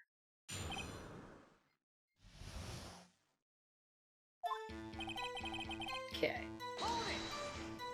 What if Phoenix was like, how was that trial? How did it go? Let's talk about it. What was the trial your father was involved in on that day? I mean, he kind of did just ask that then. I don't really remember very clearly. Only 2 things. I know my father lost, and Mr. Von Karma was the prosecuting attorney. Ooh, this just got good. Mr. Von Karma, you were handling that case? It was 15 years ago. I don't remember the details. That was when Edgeworth pointed out the problem in Von Karma's evidence.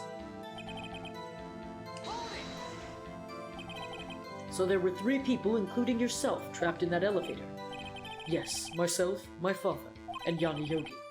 We were fine at first, but then as time passed, and no help came to help, my father and Mr. Yogi lost their composure. That's right. Okay. What did you do then? I was a 9-year-old boy at the time. What could I do? I was scared, trembling in the corner. But then...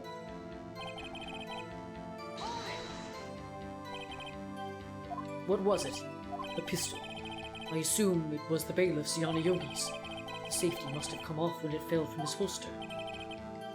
And you picked it up. What happens next? Did you know it was a pistol when you threw it? I think I knew. I knew it was dangerous, but the air was getting so thick, I panicked. So you're saying that you threw the pistol at Mr. Yogi? I was in a daze.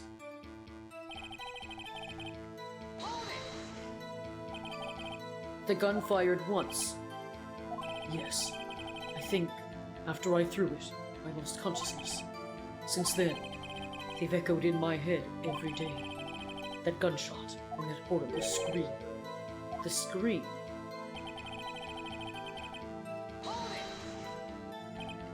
To this day, yes, I can practically hear it now. I doubt I will ever forget that scream as long as I live. There it is. One part of that testimony clearly contradicts the evidence, but I don't know what it means. I better find out it quick. All right. So, clearly that part, so that last bit, is what we want to focus on, based on what he said. It was a terrible scream. I remember it to this day. Okay, so let's see what we got. So this is the stuff from before. Okay, map of the lake, the pistol, found in the victim's body, ballistic markings, murder weapon, metal detector poly, Dl6 Incident. Let's look at this. Trapped in an elevator. One bullet found in the heart. The murder weapon was fired twice. The murder weapon was fired twice. The murder weapon was fired twiise. So I think maybe there was a single gunshot. Okay, so maybe it was this one, actually. Okay, so maybe Phoenix wasn't referring to that last bit. Oh, here. Oh, well, doesn't matter. Okay, let's try it. Pretty sure it's in reference to that. Are you sure you only heard one gunshot? Yes, I'm sure of that. I heard the shot and the scream. Then everything faded. I was unconscious until the rescuers came. I see. No, Your Honor, unfortunately, you don't. Look at the file one more time. This plainly contradicts the witness's testimony. You do enjoy dragging out that file, don't you? I don't accept this evidence, unless you can tell us what page it's on. Which page contradicts Miles Edgeworth's testimony? Should have been the case summary, right? Ah, dang it! It was the second page, right? Ah, sorry, my bad. Which page? It's victim data, right? There you go. It's in this file. Woo! Here we go. It says quite plainly, the murder weapon was fired twice. Miles Edgeworth only heard one gunshot, yet the murder weapon was fired twice. The first shot was the accidental firing when the pistol was thrown. So who fired the remaining shot? Was there perhaps another shooter who fired the second shot? Your Honor, as I'm sure you're aware, this incident occurred 15 years ago. The evidence is dated. The pistol did fire twice. However, we do not know when that second shot was fired. It might have been fired the day before the incident. There is no proof that the second shot had anything to do with this incident. What? I see. You do have a point, Mr. Wright. The murder weapon was fired twice, as we have heard. One of those shots was fired by the defendant, a boy at the time. Do you have any proof that the other shot fired had something to do with the case? Do we? I mean, when in doubt in this game, it's always yes or objection, right? Your Honor, I think I will be able to show you proof. What? Impossible. Now, Mr. Von Karma, save your surprise for after you've seen the evidence. Very well, Mr. Wright. Show us your proof. Do you have evidence that the second firing of the pistol is related to the incident? I think it's this, isn't it?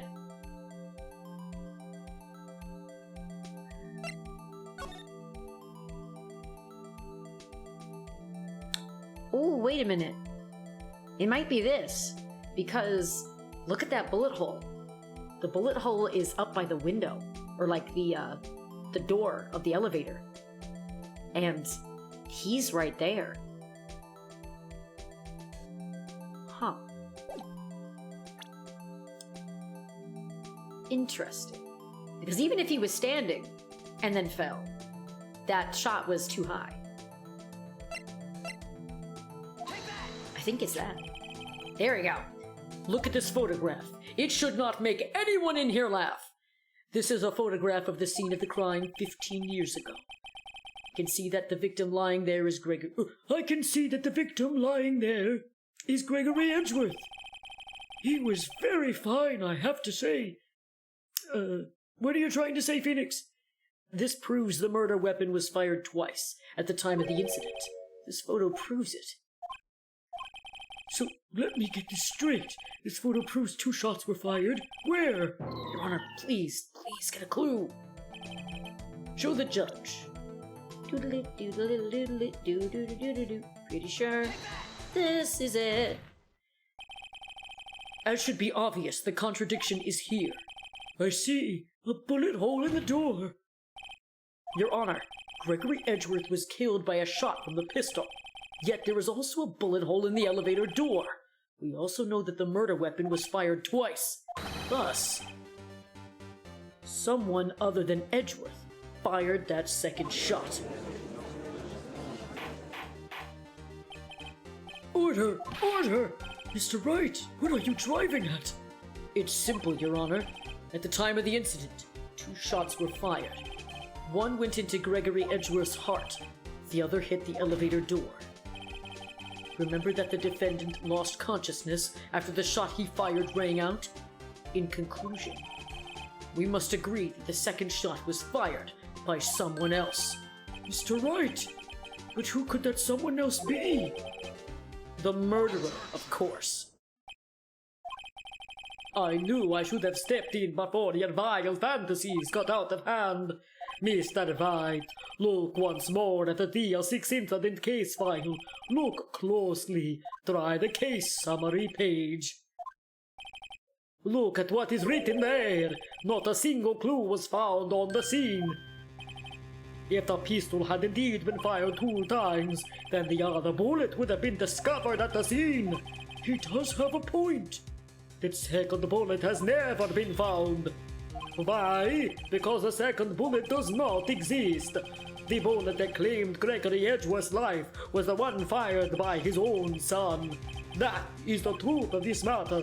It was undoubtedly something else that made the bullet hole in the door. Something else for sure. Order! I will have order! Yeah, I mean, it could have been a rock or something, I guess. Mr. Wright has proven one thing quite clear to us, that the murder weapon was fired twice at the time of the incident. However, as Mr. Von Karma says, the second bullet fired was not found. It is highly unlikely that the police merely overlooked this second bullet. So all we have is the single bullet fired. I'm afraid I have to discount the defense's claim. I praise the judge for his wisdom in the matter. Gah! How did this happen? I don't believe that the second bullet didn't exist. Was I wrong? Have I been wrong about this whole incident? What are you doing, Nick? Why aren't you raising an objection? I'm sorry, Maya. What? It looks like I was wrong. Nick? The second bullet wasn't there. All my conjectures are for nothing. No, but you said you'd do it, Nick. You said you'd get Edward declared innocent. I'm sorry. Just when I saw the photograph, I thought 2 shots had been fired. I was so certain of it. I thought I'd won. I thought there was another person, someone else who fired the killing shot. But now, it was wrong to think it could be that simple. This case has stood unsolved for 15 years. Nick! Well, it seems that we have finally cleared up this incident. No. I mean, not really, but I mean, kind of, I guess. Only 1 bullet was found at the scene of the crime. That shot was fired by Miles Edgeworth. Precisely. I would like to ask one thing of Miles Edgeworth before passing my verdict. Have you been paying attention to the trial? Yes, Your Honor. Do you have any objections? No, I do not. So you killed your father, though that was not your intention? Yes, I did. Oh no, he's accepted the guilt. Very well. The statute of limitations on the murder of Gregory Edgeworth runs out today. Therefore, I must pronounce a verdict of the defendant today, right here. Right now. Indeed. Does anyone have any objections?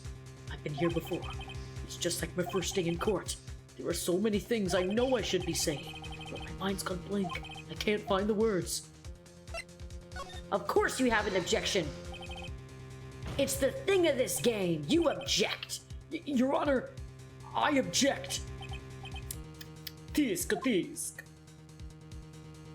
I point my finger and disapprove. Mr. Wright, on what grounds do you object? Nick? I don't know. His case is perfect. No. It must exist. The second bullet. What? What did you just say? Nothing. The second bullet must exist. But where? Someone took it. It seems waiting is not going to produce any answers from Mr. Wright. Wait, Your Honor. The second bullet. It existed. What? But we've just heard proof that it did not exist. I'm confused. I realize that, Your Honor. I'm really grasping here. It's just someone took it from the scene of the crime. That's what happened. Who? The murderer! Duh! The murderer? Then tell us just who is this murderer? I'm still thinking about that one. So the criminal took the second bullet, but why? First of all, how would they have found it? It's not easy to find a stray bullet, Mr. Wright. Was there some pressing need for the murderer to search for that bullet? Of course there was a need. That's why they took it. But what possible reason could they have had? Well, the reason the murderer took the bullet from the scene with them is... maybe they used as proof? Proof? It was a special bullet, so they took it with them. If that was the case, then they should have taken the bullet from inside Gregory as well. Huh? But why would they only take one of the 2 shots fired? Alright. What? I'm going to have to penalize you. I disagree with that. Is it going so well?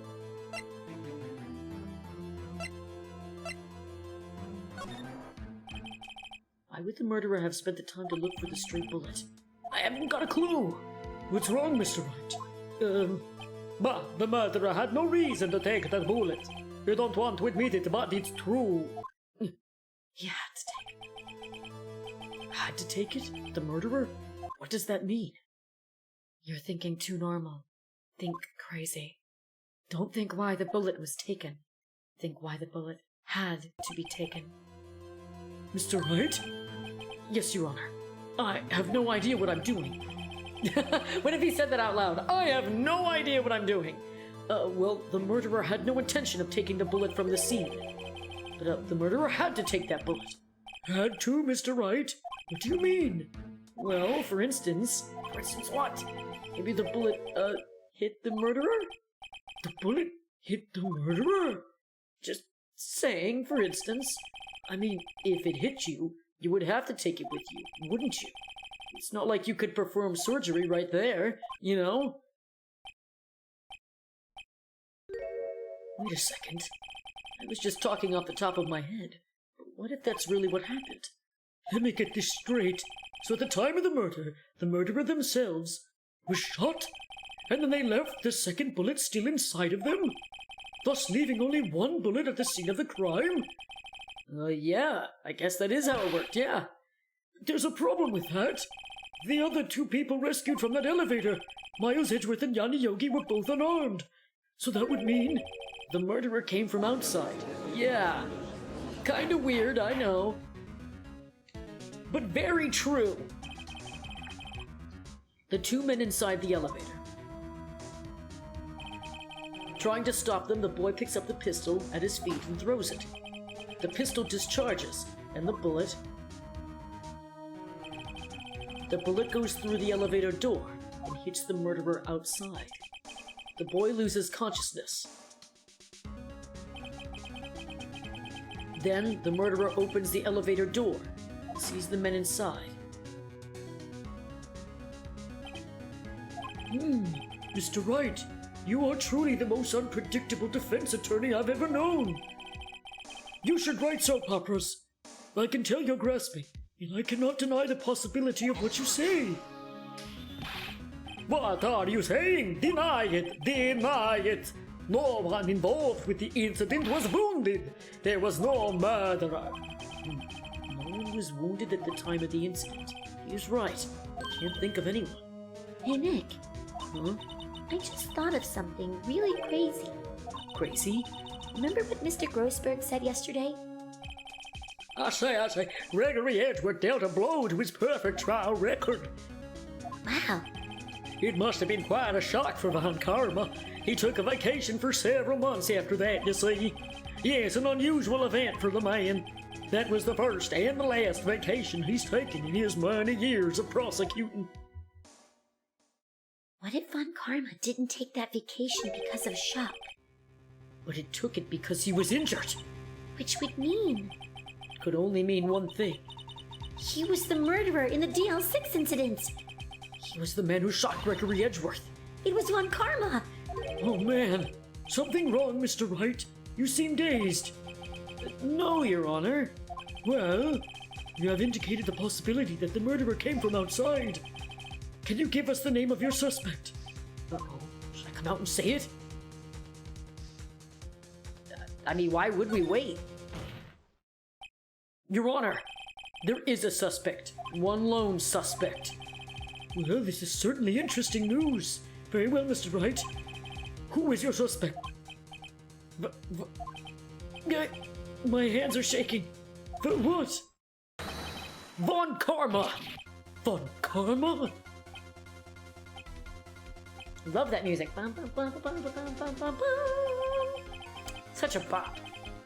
You mean the Von Karma? The prosecutor? The one standing right over there? Bah! You don't object? I see no need. Why honor this ridiculous outburst with my objection? Because you took a vacation for several months starting the day after the incident. Yet you pride yourself on a perfect record. Why would you take such a long vacation without any reason? So you're claiming that I took a vacation to heal my injury from the incident? Fascinating. Prove it. I would have needed surgery, no? Where did I go under the knife at, Mr. Wright? Bring the doctor that operated on me. Have him testify. Nick, let's find out who his doctor is. It's no use. Edgeworth? I know Von Karma, perhaps too well. He's perfect. He wouldn't leave clues. He probably didn't undergo surgery. It would leave a doctor as a witness. Nobody's that perfect. So what, Nick? Did Von Karma pull the bullet out by himself? That's insane. No, he couldn't have. You can't just pull bullets out of yourself. Wait, what does that mean? That bullet has to be somewhere. But where? Tisk. Well, Mr. Wright, can you produce evidence to prove that I was shot? Yeah, we can. We can thank not Edgeworth. We can thank Gumshoe for this one. All right, Von Karma, I'll prove it. And I'll even use evidence. I know how you like it so much. And I mean the fact that this is a courtroom and we kind of have to use evidence, but whatever. What? The evidence that proves Von Karma was shot.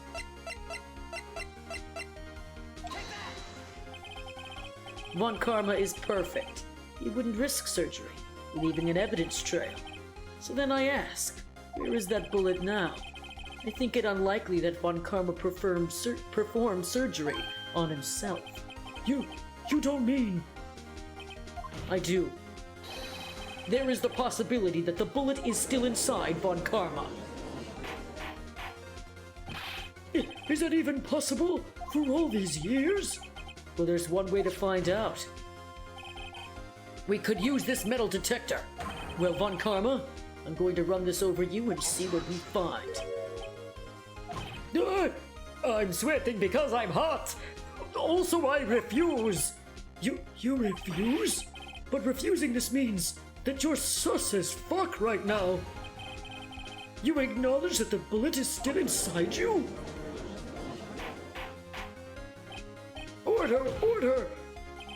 Your Honor, the defense requests that we be allowed to use the metal detector. I call for suspension of this trial. This is an invasion of privacy. The statute of limitations runs out on this case today. It was you who said we had to end it right here, right now. Enough! I permit the use of the metal detector.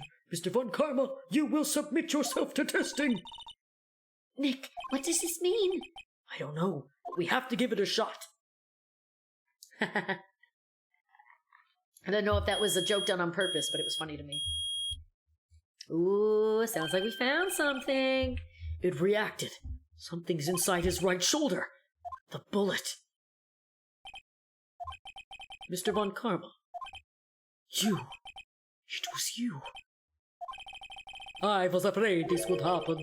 and so I remained silent. Indeed, there is a bullet in my shoulder. However, it has nothing to do with this incident. What? I was shot in the shoulder long before the Dl6 incident. I claim that the bullet in my shoulder has no relation to Dl6. But, Mr. Von Karma, can you prove that? Prove? I have no obligation to prove anything. I mean, despite the fact that, we always have to prove evidence, but for me, no. It is Mr. Wright who must prove something here, not I. Mr. Wright? Well, can you prove it? Can you prove that the bullet in Von Karma's shoulder was from DL6? Of course he can. You don't have any of the DL6's evidence. That's because you took it out of the records room yesterday. You know, couldn't he say that actually? Couldn't he go, We were in the records room with you yesterday and you stole it all. but I mean, I don't know if there's cameras in the records room, but Without proof, you cannot convict me of any crime. Ha ha! So sorry, Mr. Wright. No, I'm the one who's sorry, Mr. Von Karma. What? You were close, one day away from freedom. But you see, I have proof. What? Who would have thought you would dig your own grave, trying to convict Edgeworth? I can think that bullet in your shoulder. I can link that bullet in your shoulder to the Dl6 incident. And here's my final proof. What if I showed Polly? That's a bullet? Where did you get that? I stole all of it. This is the bullet used in the Dl6 incident. This was taken from the heart of the victim, Mr. Gregory Edgeworth. The bullet is preserved quite nicely, with all the ballistic markings intact. Ballistic markings? You may recall the term. It came up on the first trial 2 days ago. Ballistic markings are the fingerprints of a weapon. All bullets fired from a gun are marked with the weapon's unique pattern. By examining the markings, you can tell which weapon fired the bullet. It's quite accurate. We have 2 bullets in our possession. One, the bullet removed from Gregory Edgeworth's heart. The other, Mr. Von Karma, is the bullet buried in your shoulder. We could analyze both bullets, and if the markings matched, we would know that both bullets had been fired from the same gun, the very same pistol. In other words, the murder weapon that killed Gregory Edgeworth. Mr. Von Karma, you will let us remove the bullet from your shoulder. Then we'll compare the ballistic markings to those on this bullet and solve this case once and for all. Well, Mr. Von Karma?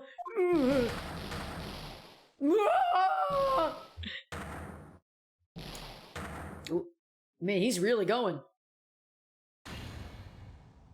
That scream. I've heard that scream before. Wait, I know. I don't know if I should read this again. This is like the 3rd time I've read it. Why not? Help! I can't breathe!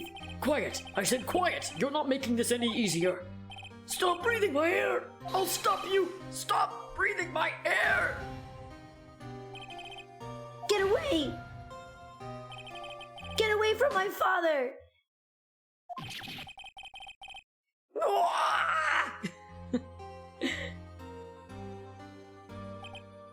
It's that scream I heard in the elevator 15 years ago. Von Karma, it was you who screamed. Von Karma? Mr. Von Karma? Edgeworth, only you would dare defy me! So it was you. You and your father are my curse! Your father shamed me with the penalty on my record! So you know the only obvious choice left was murder! And you left a scar on my shoulder that would never fade! I'll bury you!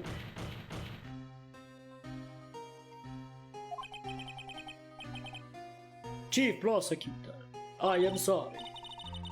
Von Karma, it's not like you to make this kind of error. I never would have thought that Edgeworth would be the one to catch you. I was careless. I'm sorry, but you will be penalized. I've covered for you in the past, but not this time. Edgeworth, it was a shock like none I had ever known. Me? Penalized? But I am a perfect boy. It took hours for me to regain my composure. Suddenly, I found myself in the darkness. I was in the court records room. I must have wandered in there without thinking where I was going. The room was pitch black. The lights must have gone out. I went out into the hall and felt my way to the elevator. I pressed the button, but nothing happened. Then there was a noise. I was in pain, a horrible burning pain in my shoulder. Just then, the lights came back on. The elevator door opened before my eyes. I saw 3 people inside, all lying unconscious from oxygen deprivation. Much to my surprise, a pistol lay at my feet. I knew then it was destiny. In his last moments, Gregory Edgeworth was still unconscious. He died never knowing who shot him. Later he spoke through a medium blaming Mr. Yogi. He was fooled. It was the perfect crime. So as you can see, I'm a major asshole. Tisk tisk, ha. Who would have thought another man would have come to open that elevator door? Judge! What? What are you doing? Do your job. Bring an end to this miserable charade. Now, end it. Very well. You do know I'm going to say that you're guilty, right? I mean, you just said everything, so I'm assuming you know that. Anyway, it appears that we have come to a very long way to end. The end of this maze. 15 years later. Mr. Miles Edgeworth. Yes, Your Honor. You were innocent. You are innocent. As you said, it was all a nightmare. Yes, Your Honor. This court finds the defendant, Mr. Miles Edgeworth, not guilty again! Whoa, yeah, pal!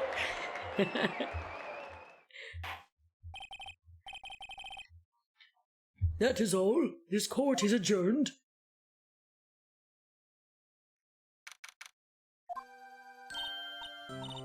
Nick, we did it! Did you see his face? Von Karma looked even paler than usual. He's pretending to be all cool, but inside you crushed him, Nick. Crushed! I gotta say, I'm impressed. It was pretty close, though. I was sure we had it. I know, I was on the verge of tears the whole time myself. But now it's all just a good memory. So it's finally over, Edgeworth. Right. Yeah? I'm not sure how to say this. I know. Try thank you, and then I love you. I see. Thank you. Right. You're welcome. I think you could have done better than that. Sorry, I'm not good at this sort of thing. You've got a lot to learn, Edgeworth. She's got you there. Whoop! Yeah, whoop, pal. Amazing, pal. You pulled through this like I thought you would. Yeah, I'll never forget this. I owe you one, pal. And tonight, let's party. Dinner's on me. Also, anytime you need evidence, you let me know. I'll tell you everything. Yeah, my salary went down a bit this month, but who cares? See, Mr. Edgeworth, you should take a lesson from Detective Gumshoe. That's how you say thank you. I see. Whoop! I feel foolish. Don't worry. Take it a little at a time. You'll get used to it. It's been 15 years since I've seen Edgeworth this unguarded. Hi, y'all. Lana! Y'all were great in there. Thank you. Yo, Edgeworth, congrats. Thank you all very much. I knew you were innocent from the start, of course. Just look at you. You wouldn't stick your hand in the cookie jar even if no one was there. You were the witness on the first day of the trial, weren't you? Yeah, well, let bygones be bygones, yeah?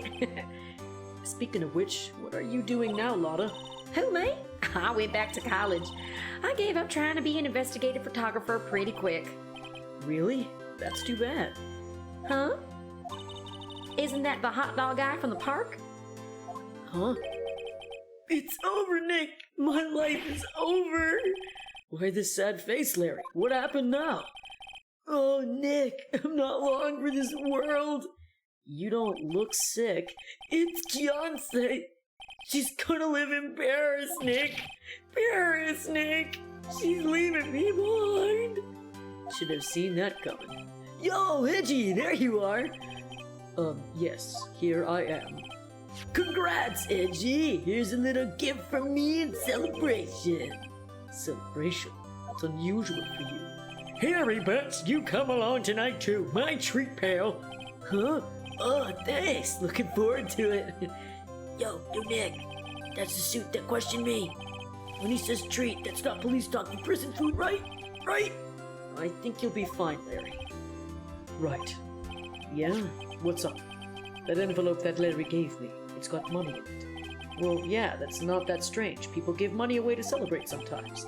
It's $38, right? Huh? What a weird amount. I mean, it's not a little, but it's not a lot either. 38 exactly? Nick? Wasn't that exactly the amount of lunch money that was stolen from Mr. Edgeworth in school? $38? No! No, Larry! It was you?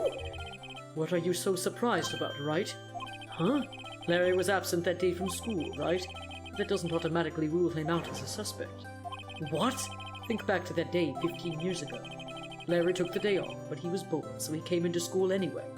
Oh, that answers what he was doing. So it was the same day. So the day he lost the money was the same day as the trial. Okay. It's just Larry came to school anyway. For some reason. Then he saw the money lying there, and the rest is history. I never was good at history. Edgeworth, you didn't know, did you? I suspected. I just couldn't picture Larry protecting you like he did that day. Everyone else was saying you did it. The whole class was against you, remember? Yeah, too well. Right, you may not know this, but we used to have a saying back in school. When something smells, it's usually the butts. I know, I quote it all the time! Really, Wright? I'm surprised you didn't figure it out. Well, it sure is an unexpected turn of events, huh? Edgeworth. You should have told me! Now, Nick, it was 15 years ago. Don't you think the statute of limitations has run out, Mr. Edgeworth? I'd say so, yes. There, you have it. Where does that leave me? I became a defense attorney because of what you two did. Well, you have always been something of an insufferable emotionalist.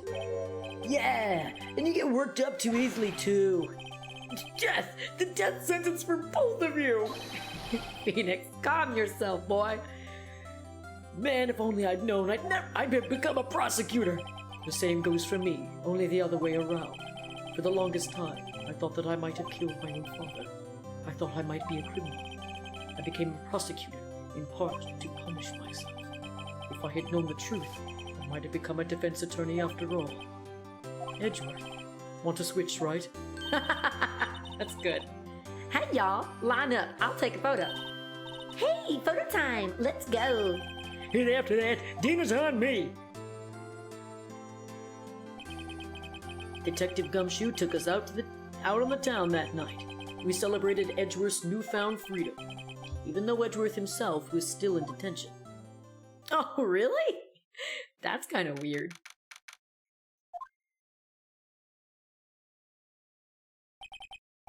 Well, I went a little overboard yesterday.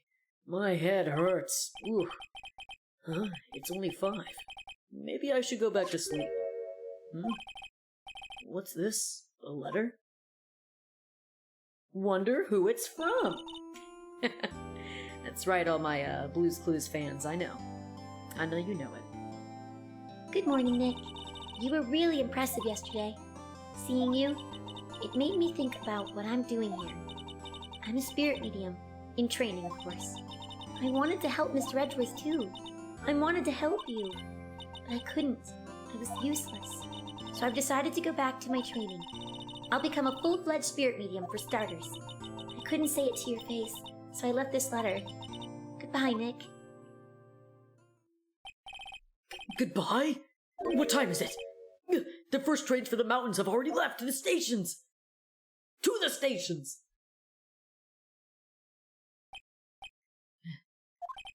I guess I'm too late.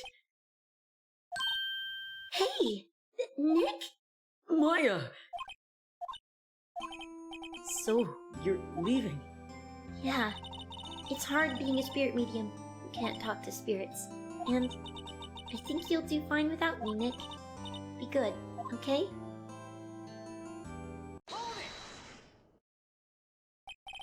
Wait! What? I never could have saved Edgeworth without your help. Huh? On the last day of the trial, I heard her. I heard Mia's voice.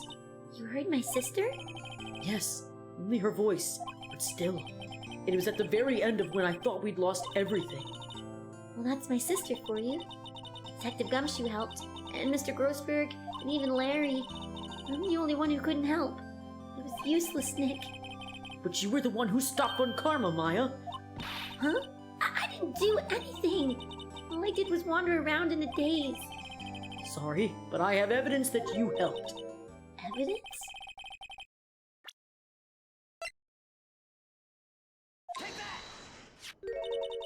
A bullet? Von Karma was convinced he had taken all the evidence pertaining to Dl6, but you were the one who rescued the last piece of evidence we needed. This was the bullet that put an end to Von Karma, and you were the one who gave it to me. Nick. Thanks, Maya. I couldn't have done it without you. I'll be back soon. Huh?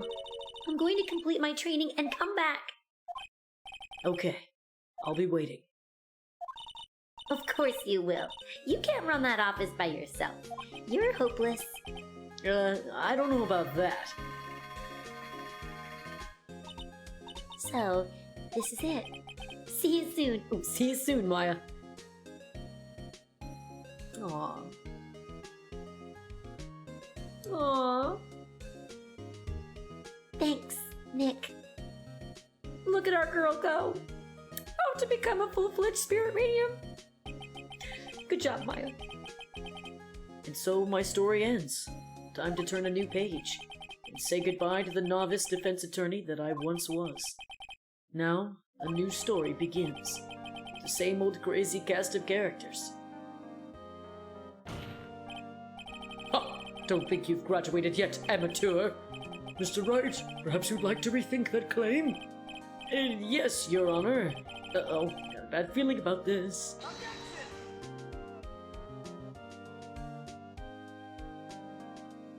So we're gonna go through some credits, I think. And then there's something I'm going to talk about. Hey, pal. Mr. Edgeworth came down to the precinct to wish me a Happy New Year. Talk about a pleasant surprise. Whoop! Detective Gumshoe! Then he hung his head low and went right back outside. Kinda like he was embarrassed or something. Strange, huh?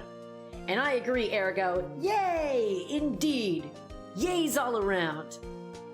Good job, Kumiko. Appreciate all that you did in this game. Huh?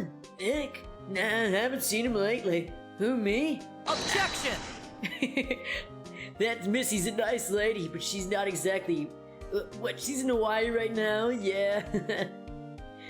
And appropriately timed there. Good objection. Ah, thank you, Tatsuro. I hope I'm pronouncing these names right. Oh, it's him! Who? Right? Yeah, I remember him. I heard he's busy lately. You know, not to ring my own bell, but I sort of taught him everything he knows. I'm sure he's grateful. Noriyuki. Heck yeah, with that main programming. Oh, this guy.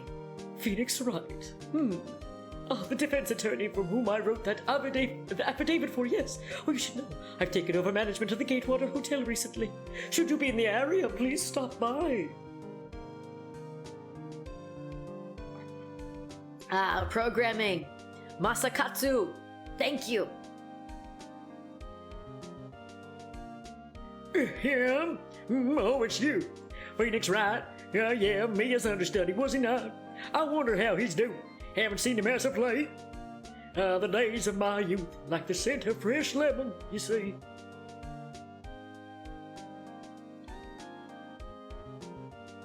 Masakazu. Doing that music. The music is great, so heck yes, major props to you. Phoenix Wright? Is he an actor? Well, I'm not buying it.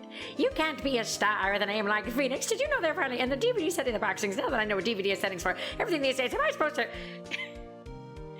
God, Miss Oldbag.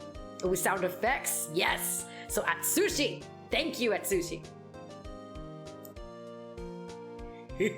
I'm pleased to announce the princess is a hit. I sure owe that Mr. Wright a great deal. Oh, I'm keeping my face out of the public eye till the show's over. I wouldn't want to ruin any kids' dreams, you know. No, they would be happy to know you, man. Oh, publicity. So we've got Hiroshi and Ayumi. Thanks for all that you did. Oh, I got a letter from Maya the other day. It sounds like she caught a cold standing under a waterfall. I wanted to visit, but didn't have time. So I sent her some Pink Princess postcards. She says she can't buy them where she is. What kind of place is she living at anyway? And Manuel. Yumiko. Heck yeah, Yumiko. Thanks for that, Manuel.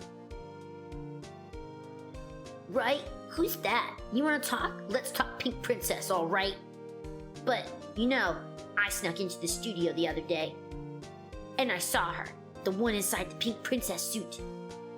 Ugh, what a dog! It was kind of a shock for a boy of my tender age. Rude. Atsushi. Excellent producing there, Atsushi. Yeah, I remember Wright, that lawyer guy. Huh, me? I'm in training to become a paranormal photographer. You know that picture I took of everyone? Well, just behind them, there's a ghost. For real. Now that's talent. I'm going to be famous. Oh, there was a ghost, huh? I wonder who it was. Ah, Shinji, our executive producer. Good job, Shinji. Oh, there's Mia. Aw, I love that. That's a cute picture. It's one of my favorite pictures. An excellent job, Capcom. Thanks for this game. And yeah, there it is. Okay, so we've completed all of the main episodes for this game. However, this one right here, this brand new episode that's been added. Whoop, don't start on its own. Whoop, okay, we're gonna stop right there. It's called Rise from the Ashes. And Rise from the Ashes is one of the longest cases in the entire game series. So, obviously we're not going to start it today. I mean, if I wanted to break it up in chunks, maybe I would have. But I actually have plans. The next time I stream Phoenix Wright, Ace Attorney, I plan on finishing, so starting and finishing, Rise of the Ashes. So we're looking at probably a 5 to 6 hour affair. Like, it is a long case, guys. It is a very long case. Just finishing the Edgeworth case that we just did right here, that took us almost 2.5 hours, just finishing where we left off from last time to the end of that case. So makes sense that it goes pretty long. These cases can be long, but that one is the longest, notoriously the longest one. So it's going to be an all-day affair, essentially. I will definitely say when I'm going to do it. I definitely hope that you'll be able to come and watch it if you have been a fan so far of what you've been seeing and you want to see this case. It is a good one. It is a good one. It's really cool. I had the chance to play it once, and it was on the DS, and I really enjoyed it. So thank you guys for watching the Ace Attorney playthrough thus far. We are, like I said, we finished the main game for the most part, sort of. this next case is like a special edition. They released it after the fact. So, yay for us for completing the main game. But now, later on, we will play the special one. Oh, and thank you, Ray. I appreciate it. I'm glad you thought it was fun. And absolutely, Imoyama, I appreciate you for paying attention to the stream with me and, coming into the chat. But before we leave today, we're going to go and raid somebody, okay? So stay with us for just a moment as we find someone to raid, okay?